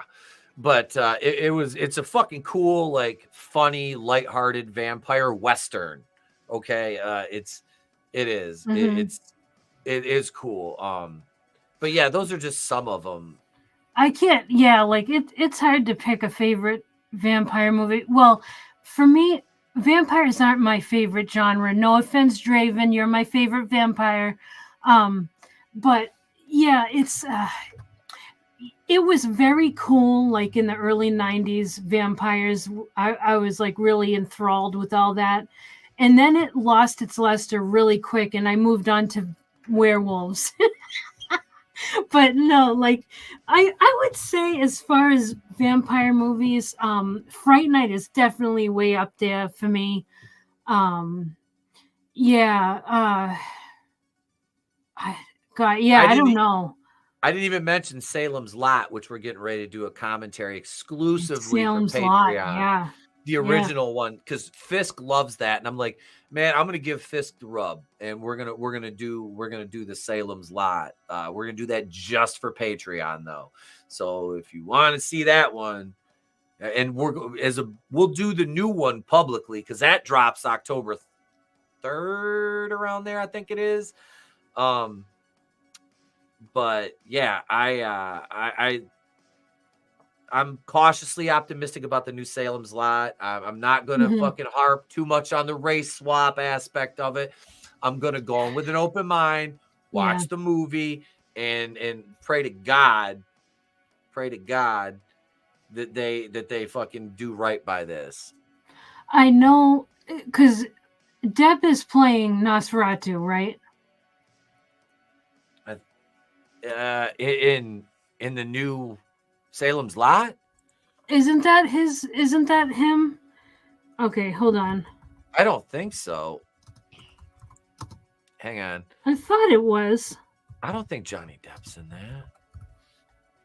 Louis Pullman, Pilu Asbeck, that's the guy from fucking Game of Thrones. Spencer Treat Clark plays Ryerson. Alexander Ward is Kurt Barlow. All right, I don't know where I was getting that. I thought Depp was in the new Salem's Lot movie, but yeah. All right, but yeah, to me it looks good. I'm like you. I'll be reserved, but looking forward to it. Yeah. There's some, yeah. I have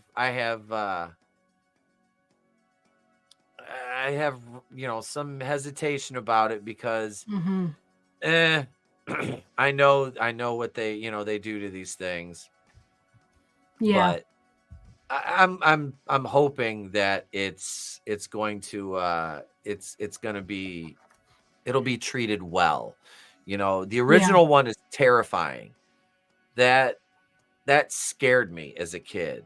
As a kid, yeah, I can see. I don't I don't find it scary, but watching it as a kid, like Exorcist was, I couldn't even handle that as a kid, but I watch it now and I laugh. So you get that, very different perspective when you watch it as an adult.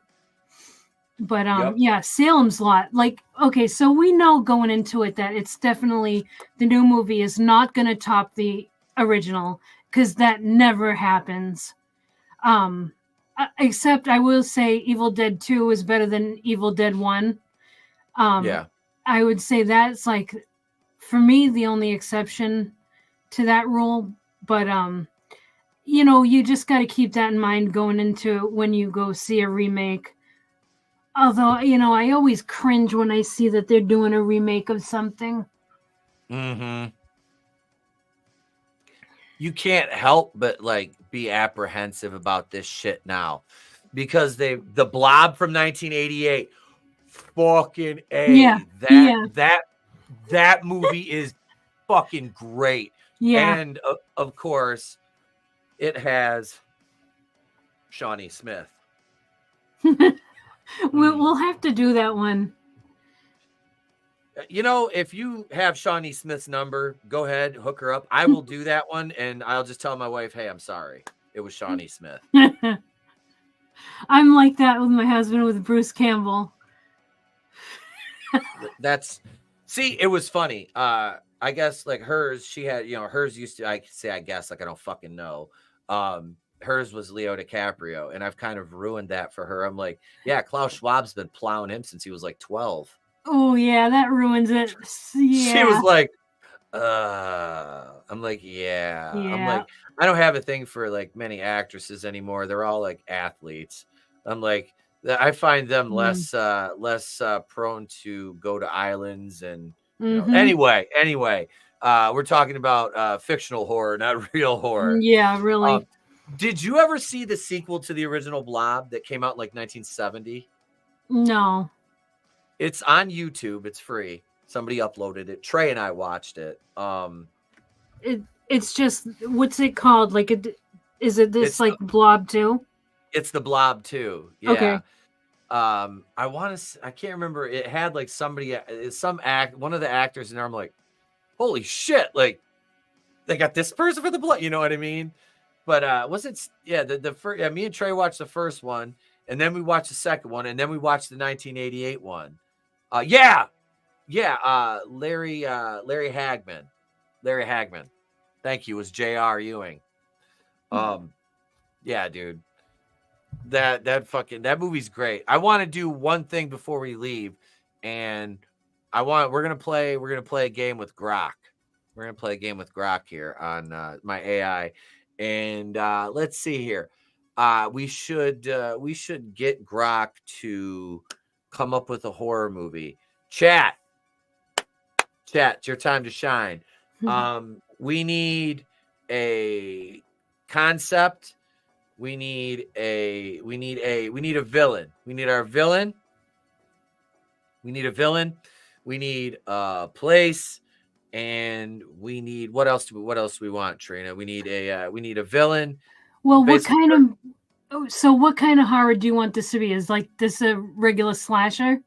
Yeah, we'll do a slasher. We'll do a slasher movie. So we got to have we need a villain. We need a place to set it, and so probably about, like, 5 cast members. Yep. Nyla Rose at Sleepaway Camp. Oh my God. Sleepaway Camp. Dude.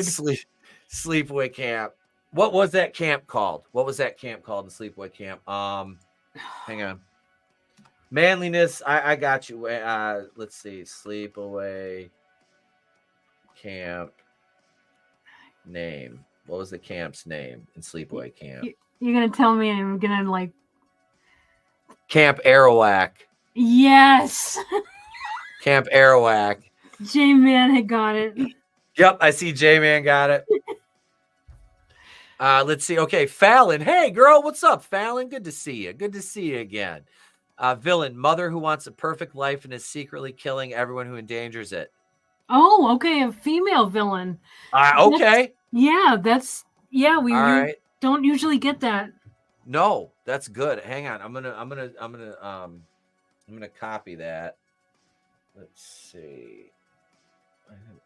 There it is right there. Okay. Although, Copy. if you think about it, Friday the 13th is like Jason becomes a serial killer because of his mom. Uh-huh. She egged him on, like, kill for mommy. Yep. All right, hang on. I'm going to open a new document here. Let's see. All right, and then I'll feed this into Grok. All right, so we've got. Let's see. So we've got. This is our villain, a mother who wants the perfect life and is secretly killing everyone who endangers it. And we're going to set this at Camp Arawak. So setting Camp Arawak. The villain. Let's see. We're gonna set this. We're gonna set this. This is gonna be set in the 80s. We'll say 1980. Time period. 1980. Okay. All right. Now we need characters. We need Gary Busey's gonna play the mother. What? I fucking like it. We're progressive around here, Digsby. We are progressive. She's gonna have. Okay, so she's gonna have at least a couple of kids. Okay. Wait, how about Gary Busey plays the estranged father? Yes. Yep. Gary Busey is the estranged father. All right. Deadbeat dad. Yep. Let's see. So we have the characters. Hang on. How about she has twins that are like evil twins? I like it. So that's Gary Busey. Okay. They have what's the mother's name? We need a name for the mom. Okay, so this is 80s, so we got to think 80s women's names. What about like hang on. I don't know. Let's see. Wait. I keep going to this fucking name and I realize it's my mother's middle name. Because it's an old-fashioned name. Margaret works. Barbara, because reminds me of Night of the Living Dead. They're gonna get you, Barbara. Barbara. Look, there's one now. That guy's still doing conventions. Johnny?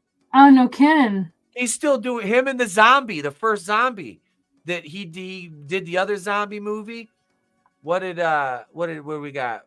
Carol Danasire. Carol it is. We'll go with Carol Danasire. The mother, the villain. Her name is Carol Danasire. All right. Gary Busey is. What should Gary Busey's name be? He's the deadbeat dad. Something Danis. He's Bud Danisayer. That sounds like a drunk. I don't know. Somebody's gonna be like, my father's name is Bud, and he's a fucking nice guy. Well, guess what? The guy that my dad wants to be his son, that's a couple years older than me, that's like his adopted son, is named Bud too. And so I have one in my life too that I hate. So it's okay. All right, are we naming him Bud? Yeah, it's Bud. I can't wait to see him die. Oh my God, his name is Bud. Bud Danasire. Bud is played, he's played by Gary Busey. All right, the mother, let's see. And then we've got the twins. We got the evil twins. Are they boys? Let's see.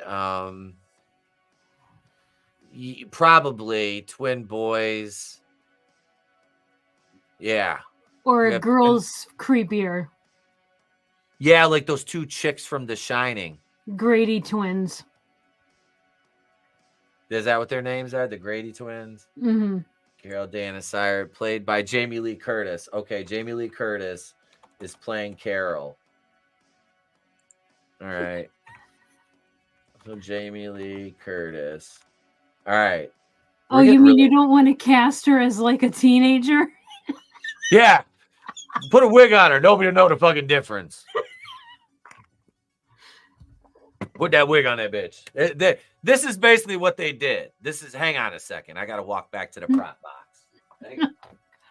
Hope I don't knock anything over back. Fucking light. God damn. Oh, the wig's right here. Nice. Ooh, it's already got a bandana on it. How convenient. How convenient. They're like, Jamie, look, you're not going to look bad. Just put the wig on. And she's like, I don't know. I don't think it. I think we could just explain that my character maybe changed her look because of the traumatic events. And they're like, no, Jamie, look, just put the wig on. And she's like, I don't want to. And they're like, just put it on. And this is what she was like. Yeah. It doesn't look right. It's, yeah.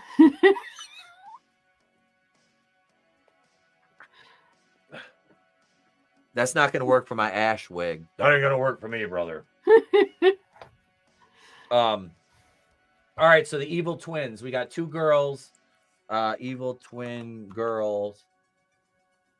What are their names? Let's see. Probably I was thinking of like old ass like name, like female names you don't hear anymore, like Bertha. Like who the fuck's in it? You again, somebody in the chat's like, my daughter's name is Bertha, you fucking I'm like, wow, you named your kid Bertha?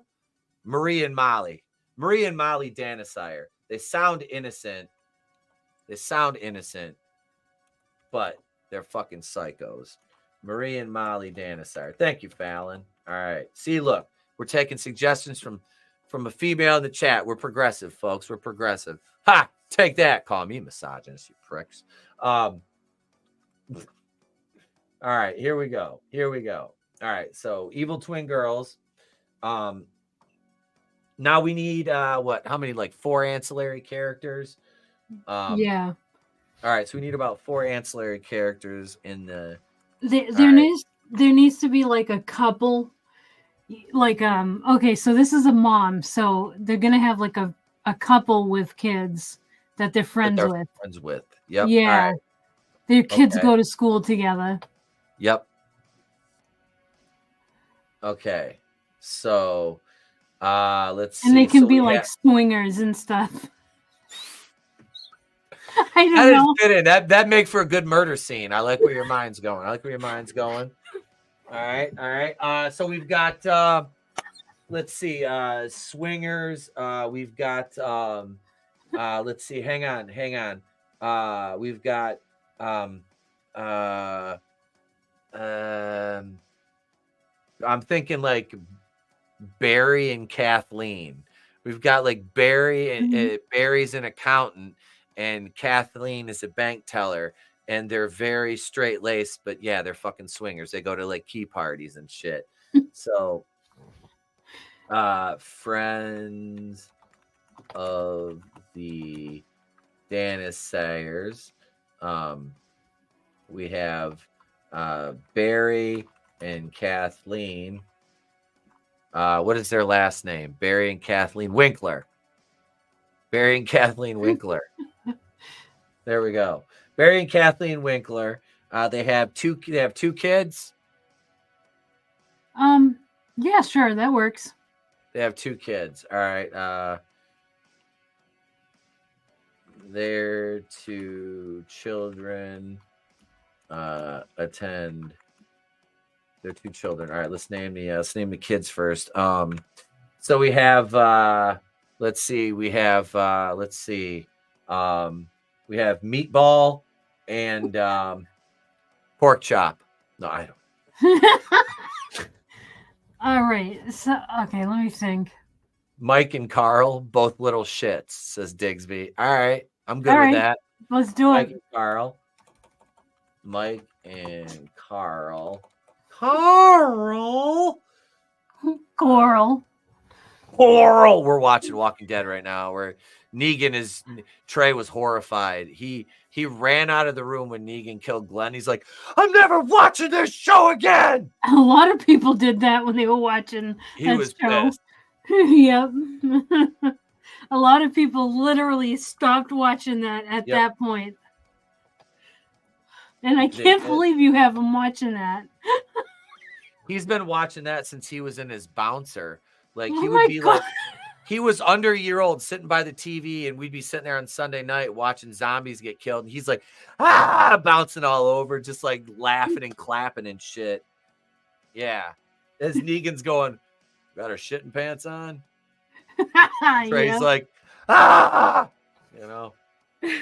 But yeah, he went ham. Like I remember wife getting mad. He was like not even a year old. I'm sitting there watching Rick and Morty, and she's like, how you haven't watched this? Like, he ain't gonna he doesn't know what I'm watching. He just thinks it's cartoons. Right? Like everything is just noise. All right, so so far we got the villain is a mother who wants a perfect life and is secretly killing everyone that endangers it. Setting is at Camp Arawak, where their kids are going to school or where their kids go to summer camp. Where her Carol Danisire children attend summer camp.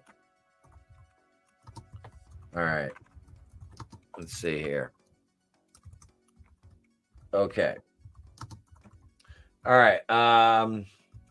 There's no E at the end of camp. Let's see. So we've got their children. We need a couple other characters here. Okay, Slasher wants an Archibald. Archibald. Oh, fuck yeah. Archibald is the manager at the bank where Carol works. And he's a fucking prick with like cheap high karate fucking aftershave and like them like seersucker suits and shit. Mm-hmm. He's got it's all open. You know, Yep. He looks like a car salesman, but he works at a bank. He constantly gets reprimanded for slapping the tellers on the ass and shit. He's like one of those guys. Like that's It's 80s. Archibald. Yep. Yep. It's like Judge Reinhold in Gremlins with Phoebe Cates. Yep. We have Archibald. Archibald. What's his last name? Archibald Renfro. Archibald Renfro is Carol Danisire's boss at the bank where she works. Okay. All right. Bear asshole. God damn it. All right. And I'll say, please include a general synopsis of a horror slasher movie with a body count of at least 17 people with 6 beheadings. I have a thing for beheadings. I really do. I live in the wrong time period. I'm like, is it time for a crusade yet? Did I not say that? You know, that's the problem is not enough people bathe in the blood of their enemies or create a throne from the bones of those that they've slain. So we really can't establish dominance properly anymore. They've kind of fucking handcuffed us here, Trina. This is bullshit. The fucking restraints we have to work with. These society, all this to live in a polite society. Is it worth it? No, not anymore. Like I'm ready to dress up like Humongous and just put my hockey mask out and be like, "You have greatly disappointed me." To my neighbors, they're like, "What the fuck?" I'd be like, "Yeah, you know what I want." No, please put some clothes on, Pete. I'd be like, "I have clothes on. I'm dressed appropriately for the barren wasteland." They're like, "Your sprinklers are still running. You're literally barbecuing right now." I shouldn't have eaten those mushrooms.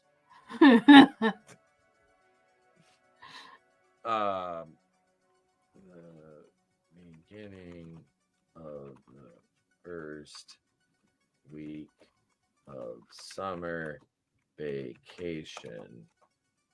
Wait, did we name this? No, we need to name this.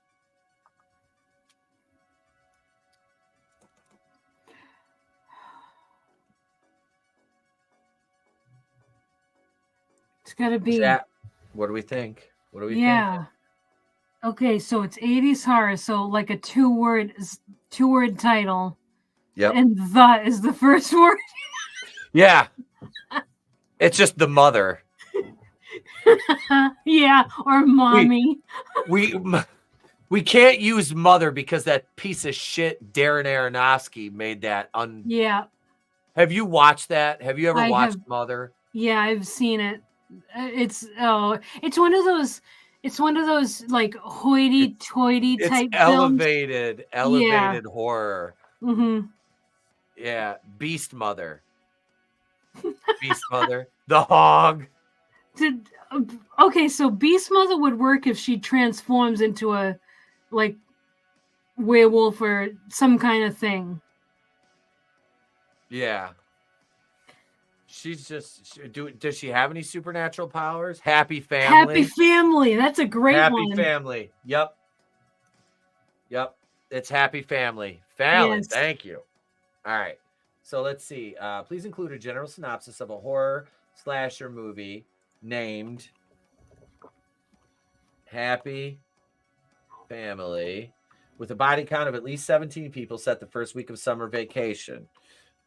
Please include plot details and a few lines of memorable dialogue in the outline for this movie. All right, let's see. So here is this. Let's see. All right. I've almost got this ready here. Please write a synopsis.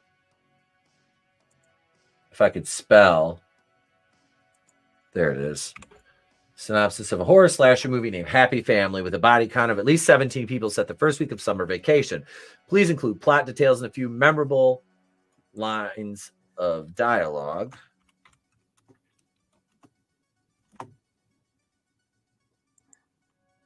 In the outline for this movie. I will provide sample characters and names and a few actors for you to include in the outline. All right. I'm putting this in. We're entering this into Grok. Let's see. Get this. All right, there's that. Okay. How's that? Now let me get all the character. All right.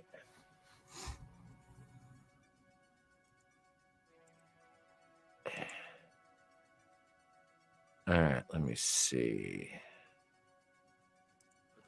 All right. listed are characters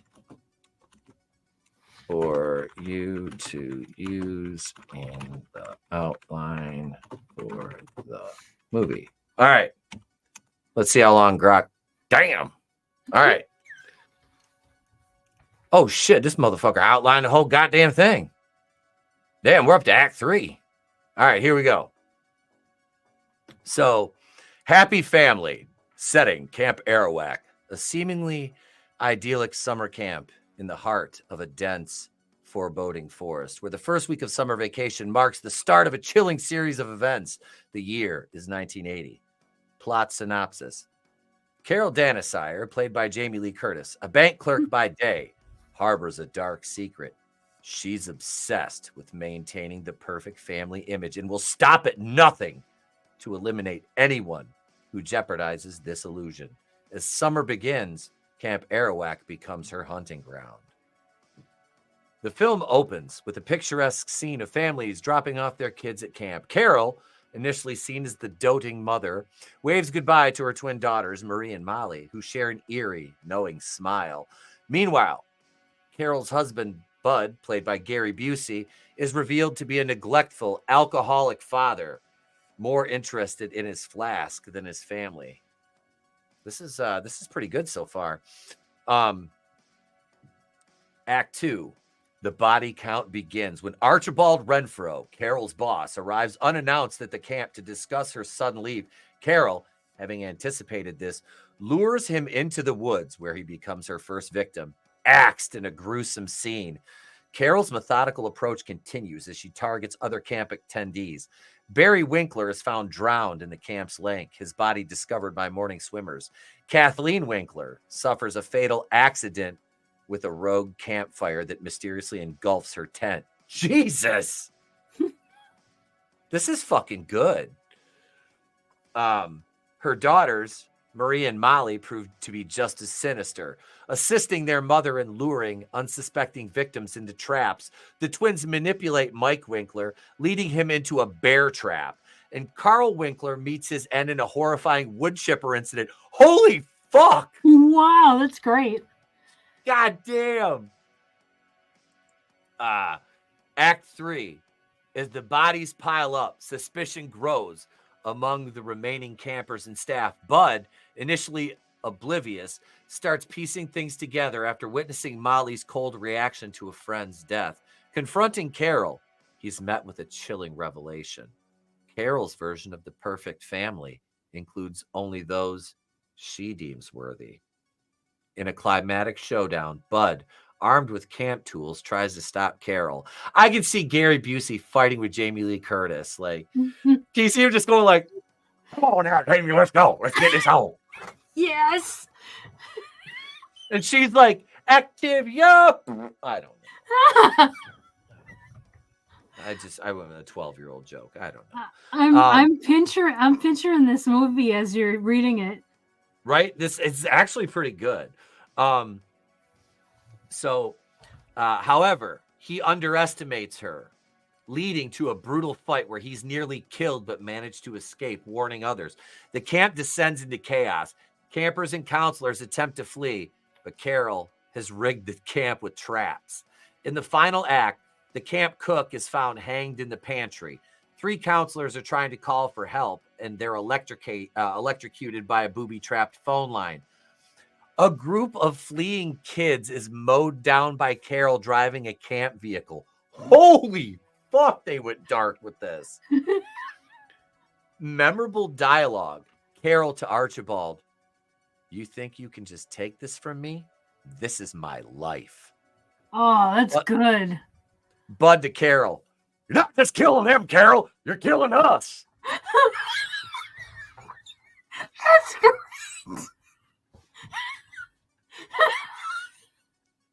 This has to be made. Marie to a terrified camper. "Don't you want to be part of our family?" Oh. Resolution. The police finally arrive, alerted by Bud's desperate call. Carol, concerned, attempts to escape, but is confronted by her daughters who betray her, seeing her as a threat to their now tarnished image. In a twist, Carol is killed by her own daughters, who, in a final scene, calmly surrender to the police, their faces expressionless as sirens wail in the background. Body count 17, including camp staff, friends, family members, making Camp Arawak a scene of an unimaginable horror, all in the name of a perfect family life. That was our first attempt at an AI movie. I love it. That was fucking good. It really was. Like, holy shit. we take about $5,000 and make this, you know? Like, seriously, that's about what it costs to make this. Yeah, that was fucking good. I need to go through and have it script the entire movie, and we could do a table read. We could produce like an old time radio show. Yes. You know, that'd be pretty fucking cool. No, that is a fucking a chef's kiss of a fucking an AI movie. Like, seriously, I can have it too because I've got all this saved. I can have it script dialogue for the entire fucking thing. I think that'd be fun to do that as a table read. Yeah, it would very much.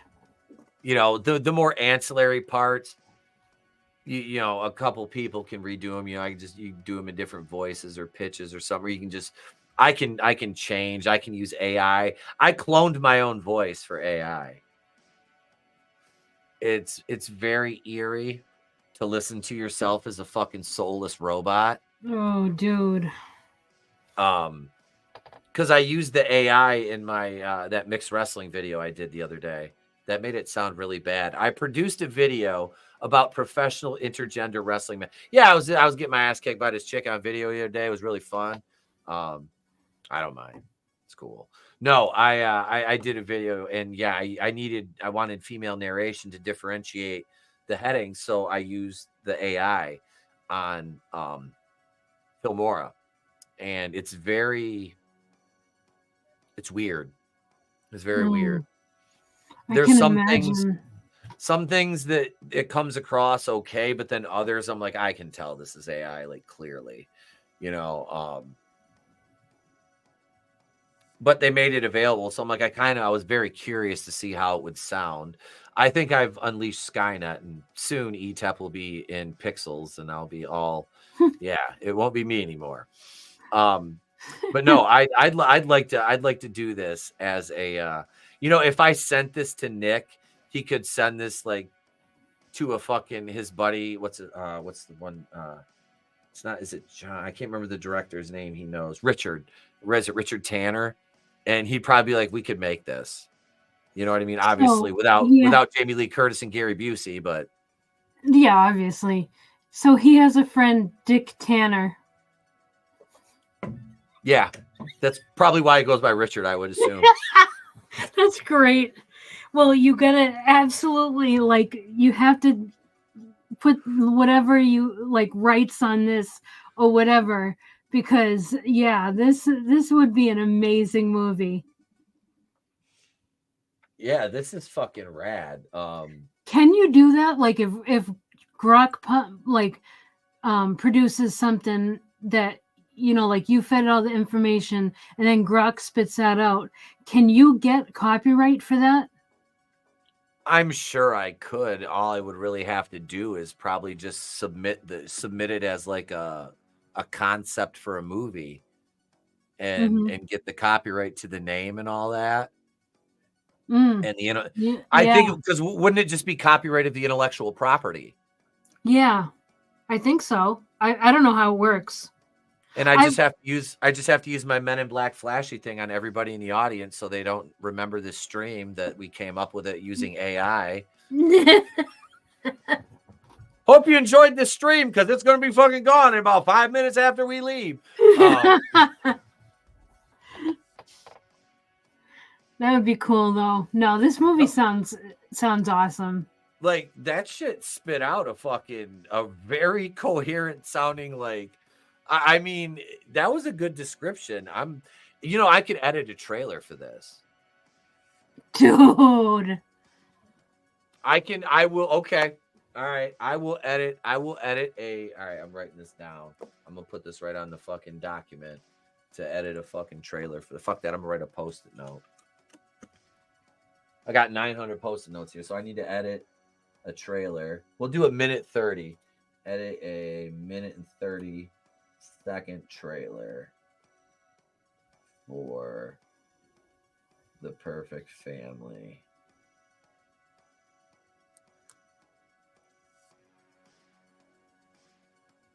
All right.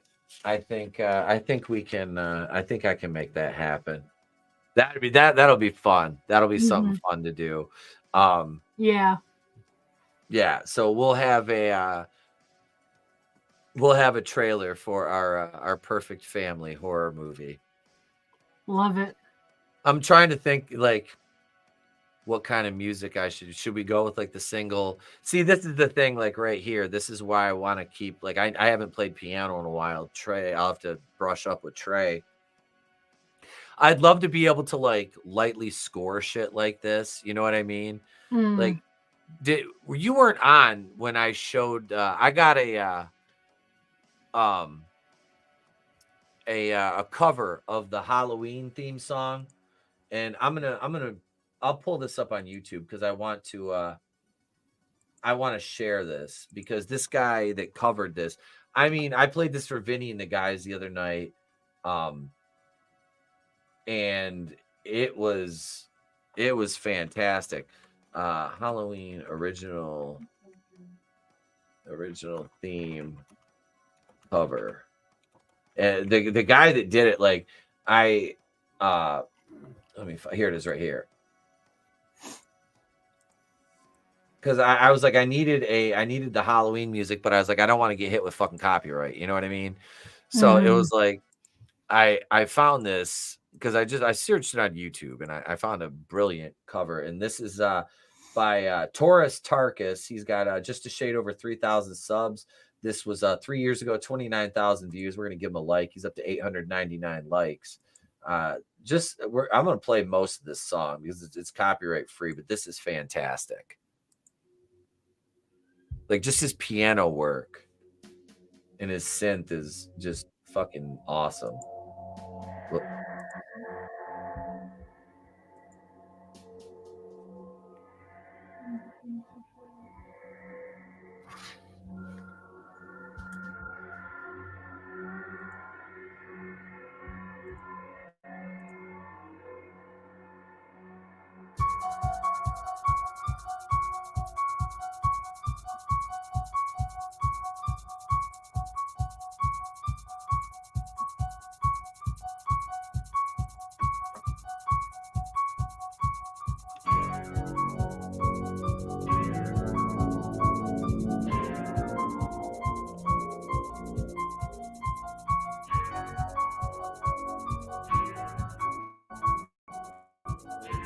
Tell me this isn't spot on.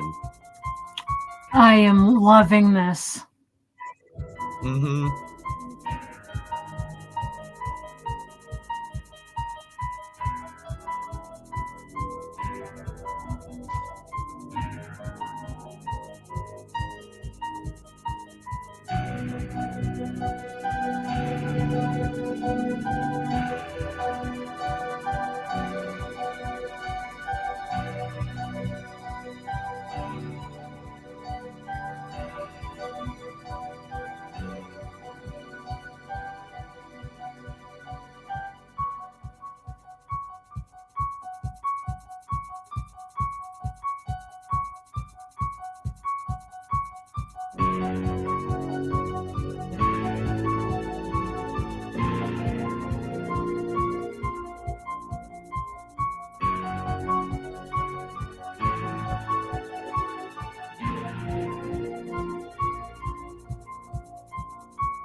Yeah, that was Wow. absolutely freaking amazing. Yeah. Yeah. I need to throw him a subscription, because just wow, like his work with that synth, the just the layers and the way, man, I'm absolutely, anybody can play like multiples like that, using 2 keyboards, and you've got all that shit running. Holy fuck. That Yeah, that blew me away, man. That's the I've had that as a ringtone on my phone forever. It's my favorite sound in a movie, like yeah. ever. And yeah, wow, he does fantastic. Uh-huh. As I might reach out to him, honestly. I mean, this guy's talented as all get out. I'd actually like to bring him on, kind of, and just talk. That'd be something to have on. We have CJ on, and then I'd be completely just sitting there and being quiet and listen to them talk about music stuff. I have no fucking idea. That would be cool. I should, that he'd be somebody that CJ would probably, that'd be a fucking excellent guest for his show on Thursdays, his music show. And CJ does the outro for Tuesday Night TerrorVision, as well as the intro. Those are his original. The intro to the show, you guys know, is an original track he did for me for the other Camp Crystal Lake channel, which I haven't uploaded anything over there in like 2 years. We might do something over there just for shits and giggles one day. Who knows? But I've got it as a backup channel. Yeah. But yeah, this was a fun episode. I know we went a little bit longer than normal. But this was fun. This was a fun episode. I really enjoyed ranking all the movies. And what I'll try to do is I'll fuck it. I'll do it tonight.